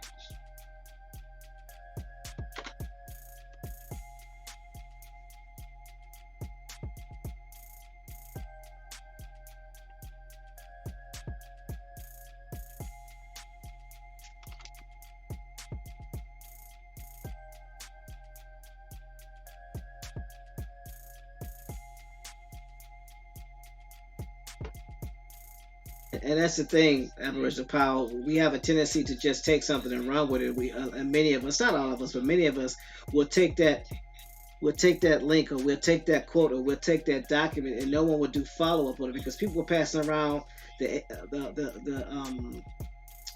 link that President Obama said he supports ADRIP and UNDRIP. He said he supported it, but he never signed anything. So I can say I support something all day long, but if you don't have my signature on nothing, that's work. That's lip service. That's like somebody said, "Yeah, I got your $500 tomorrow." Yeah, and add power. What I was saying is you have to put the whole Donald Trump court thing together to know the whole scope of what he was fighting over, what he was mad about. He got sued years prior before. How did Trump make his money? By finding out about HUD Section 3. Pamela Hall says, "Well, I still haven't heard from that chief. I need to go another way." Did you call them, Pamela? I'm sure you did, but I gotta ask. Yeah, or even look. Don't try to contact the chiefs directly. All tribes should have a genealogist, and that's who you want to get in contact with. Chiefs don't do genealogy. They're just the figure faces that basically no different than the president, elected to be the face of a tribe.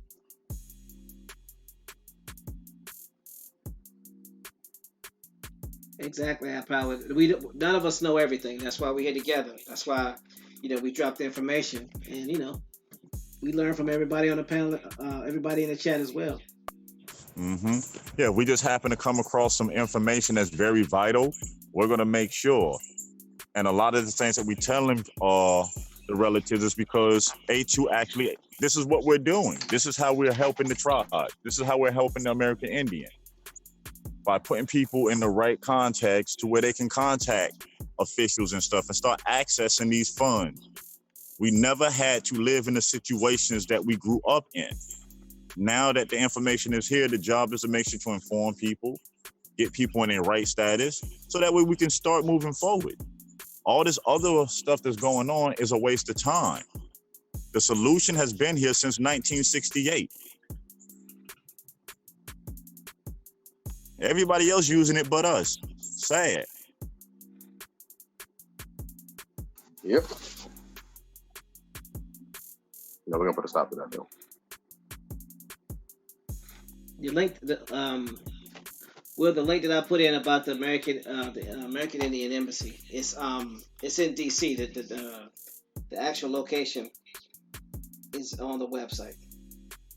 So I put the link in the chat, so you should be able to find it.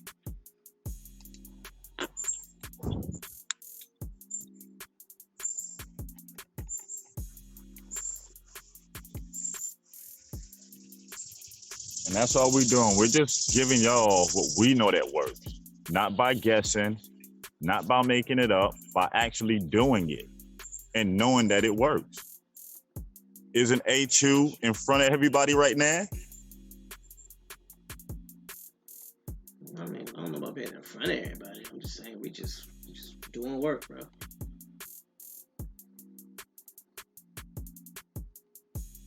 We just. That's what I mean being in front, meaning that we're actually out in the communities, talking to local leaders and politicians, working with HUD representatives and stuff to see what can be done. Well, so, in all fairness, because you know me, it's all about balance.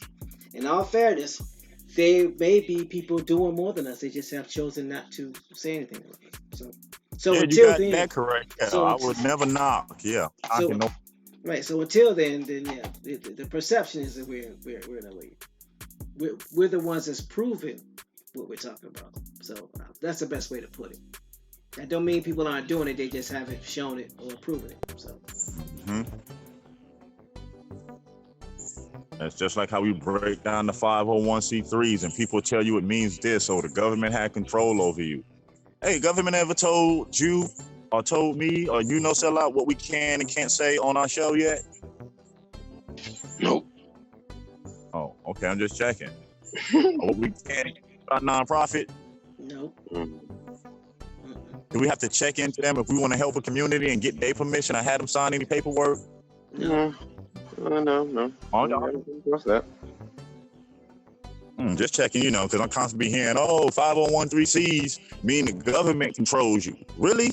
All it is a tax-exempt status, people. Why everybody so scared of the government? Then I hear people say that we created the government, but then it's like everything that has to do with the government is like, we separatists though. We just gonna let's be different. Well, y'all know me. This is my personal opinion on it. Those are individuals that wouldn't follow the rules if we were still in charge anyway. I'm gonna give it to you 100. That's individuals that wouldn't follow the rules if our ancestors were still in charge. And you know why I say that? Because ain't the U.S. government our ancestor system? Ain't the Constitution our ancestors? And y'all don't want to follow it. So it doesn't matter if they were all melanated. Their problem is they're not in charge. It's personal. Yeah, I hear you. And the reason why we know that because the evidence is indicative of that there are ancestors that you can reach back out to, where you can get your land and you can tie it to your tribe, but you don't want to do it because you may not like who is there, or you don't like the circumstances or the situation. So instead of doing what your ancestors would have done and manning up and woman up and going out there and helping that tribe, it's easy just to start your own tribe. But yeah, that's not legal. Sorry. Not at all. Actually, can somebody show me where it's legal that you can start your own tribe? Before we go, anyone in the chat? Anybody? Get a one-way trip to prison. Man, the closest thing that you can do to starting your own tribe is called a macro nation. You getting a small little piece of property, you calling it your little area, but you're under the United States jurisdiction. That's the closest you can do. It's called macro nations. So you're still not separating completely. Not Listen, you can't. You cannot. Anybody telling you you can is still living a fairy tale. How are you going to separate from the U.S. government on its own land? Huh? When you come to find out, like we've been telling people, George Bush and the Clintons, they're tied into tribes. I don't care if you don't like their skin color. They're tied into tribes. So the only thing, how you gonna fight a tribal member from the outside? You can't. So if you want that to be changed, then you need to participate. Stop being scary, participate, and use our voice to vote our leaders in. Our ancestors had a voting system. Where do you think voting come from? Y'all read history, and how many times you're reading that the chiefs were voted in by the mothers? So Council these will might be pick. the same people who don't vote nowadays, right? I guess. I won't say all of them. You know what I'm saying? Because some people don't vote for other reasons, you know. But then you do have a set that's thinking that's being rebellious. No, you're the ones that's helping the Europeans keep power because you're not participating. Instead of you picking up your ancestors' responsibility, you want to be a rock star. So Pamela, we'll reach out to you to see if we can help you. What we will suggest is we reach out to the genealogists, let the genealogists know what we can do to help them, because at the end of the day, I don't know the size of their tribe and how financially strapped they may be if they are. But at the end of the day, what I do know is if we're coming to a tribe, or if you come in, think about this: if you come to somebody's house, right, you want to bring something. So we're gonna show you how to bring something to their tribe, so you'll be more welcome there. And if they don't accept you, I promise you, some other tribe will. And we'll ask a question. He says to the guys on the panel, do you know this great brother? I'm not a god. Please don't refer to me as one. Please don't. I said guys. Oh. He said, do you know this great brother named Coda? He has a lot of knowledge as well. I don't know anybody named Coda. So again, we haven't had anybody on this show named Coda. Do y'all know anybody named Coda? Yeah, anybody. We move like this. Anybody that's pushing anything outside of tying into your tribe, tying back into the land, we do not align ourselves with that. Anybody's teaching anything outside of that, we do not align ourselves with that. Today's Rising Show was about how certain stances and certain posturing gets you on a B.I.E. list. Yes. We're not here for that. We're here to do real work and help the people in our communities. And we cannot do that taking radical stances that's hurting people that's out here doing good quality work.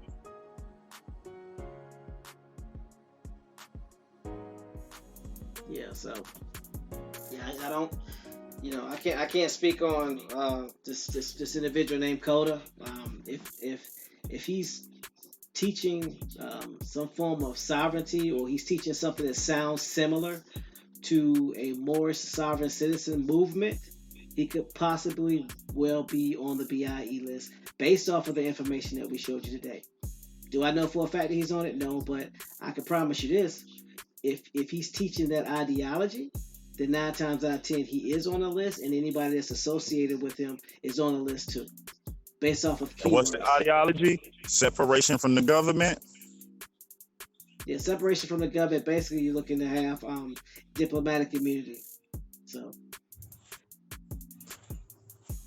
by stating that the U.S. has no jurisdiction over you, by propagating that, speaking on that on public forums as Facebook, YouTube, Periscope, any one of them sites. So. Then we had a melanated brother get arrested just for posting on Facebook. Mm-hmm. Lost his house and job, 5 months incarcerated. Yep. They're not playing. Separation from the government was in that footnote, definitely. TMH, correct? I think that was like the first line. Say that again. That first, remember that footnote that we were reading earlier? Like the second or first line in that footnote says separation from the government. Yeah, it does talk about that. Again, I dropped the link in the chat. Matter of fact, I'll re-drop it. Do it again. And also remember, yes, every now and then they release particular things from the B.I.E. list. But do you really think the FBI is releasing a list on every entity that they're investigating? Come on now. They investigated dude for 3 years before he knew anything was going on. One night in the house, boom, they ain't knock on the door, kick the whole door in. Hey, you, come here.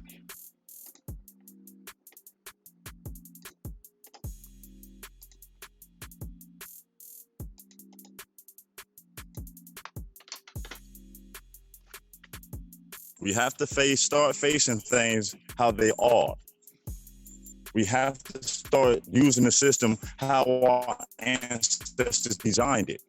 And it doesn't work for us because instead of using it and learning how the system works, we're too busy trying to come up with something new. Hey, Carrie Bay, Grand Rising, bro. Do me a favor and come in here right quick if you have the opportunity. If not, that's fine.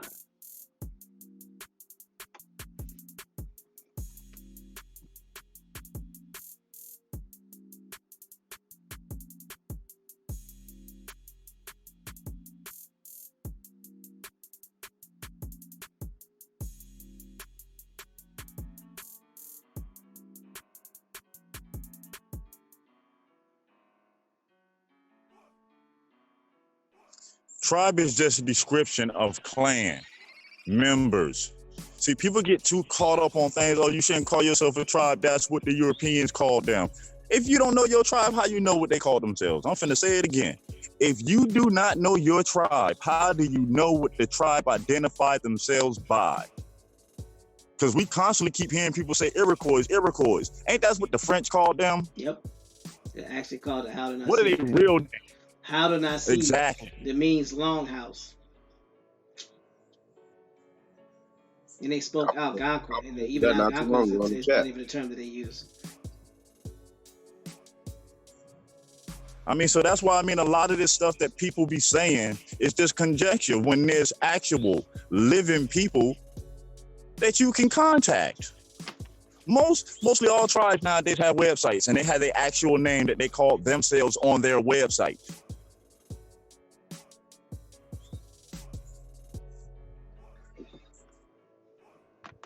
And the next thing they keep talking about, the undrip and age rip. Don't you have to know your own tribal? Don't you have to know your tribal language? Yeah, you have to know. You have to be tied to that land. You have to know your tribal language. That's just two. Yeah, that's two of the criteria. That's just two of them. So Born Free says, so what about our own government? Is that not possible or lawful?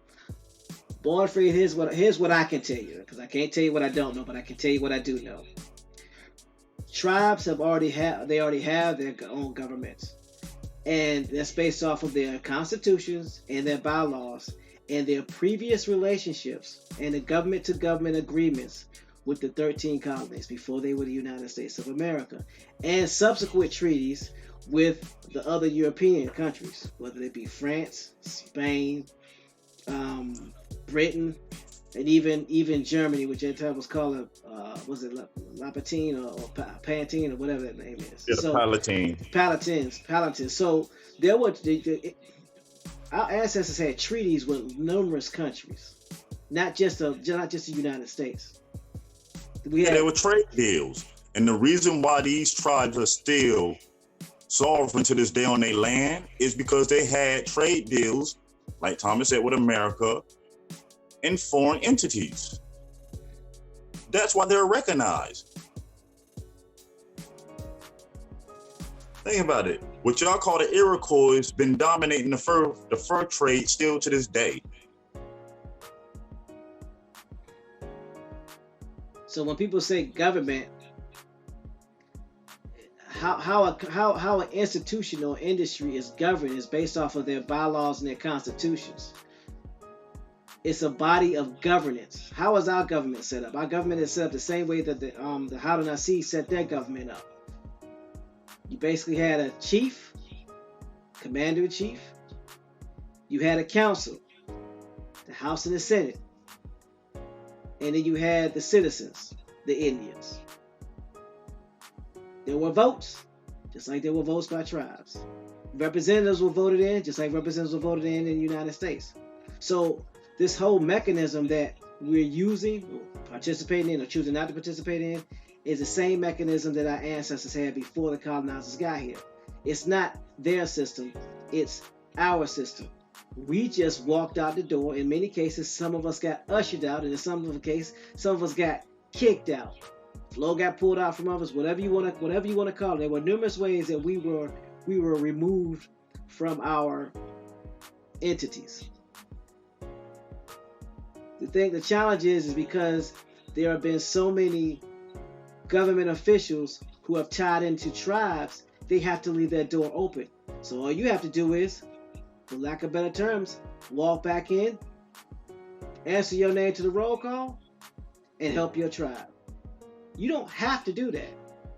There's no law stating that you have to, and I'm not insinuating that you should do that. What I am saying, if you really want to tie to a tribe that already has a government and a pre-existing relationship with the 13 colonies and the European countries, then that would be the best way to do it. Unless you're going to try to create your own tribe, which is not legal, and establish those relationships with those other countries.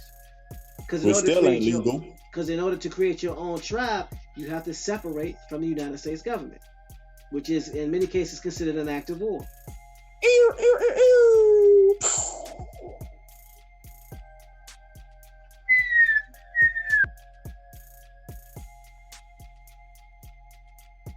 Bombs over yo. Fill in the blank. So I mean, you know.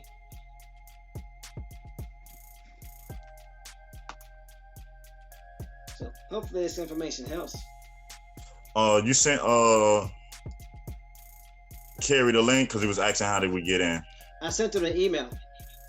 Yeah, Carrie. Go to your email and just hit the link that's in your email. So, I sent you that email around 7:20 this morning. 7:50. It wasn't 7:50. I said 7:50.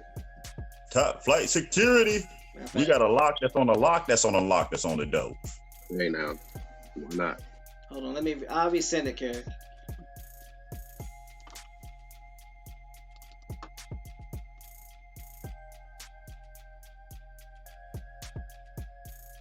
Give me one moment, it's coming up. See, Michael Robinson, it's easy for us to be like, these European people ain't ancestors. That's an easy stance to take. But if you do the history and you see that the Bushes are into a tribe because Joseph Cornplanter, mother, was an Aboriginal. And that's their fourth time cousin. So by understanding your tribes and how our tribal leaders did things, they are tribal members whether we like it or not. And see, we have to stop and wake up from this false narrative. The only way we get back what we want to get back is by participating. We can't complain that the tribe's looking all bleached out, and at the same time, we don't want to participate because there's a bunch of them around. Really? Would you not go to your family reunion if you had a bunch of Europeans in it? I'm just asking. You go to work and there's a bunch of Europeans around you. Go to the grocery store that they own. You wear the Nike. We got kicked a little bit. That was a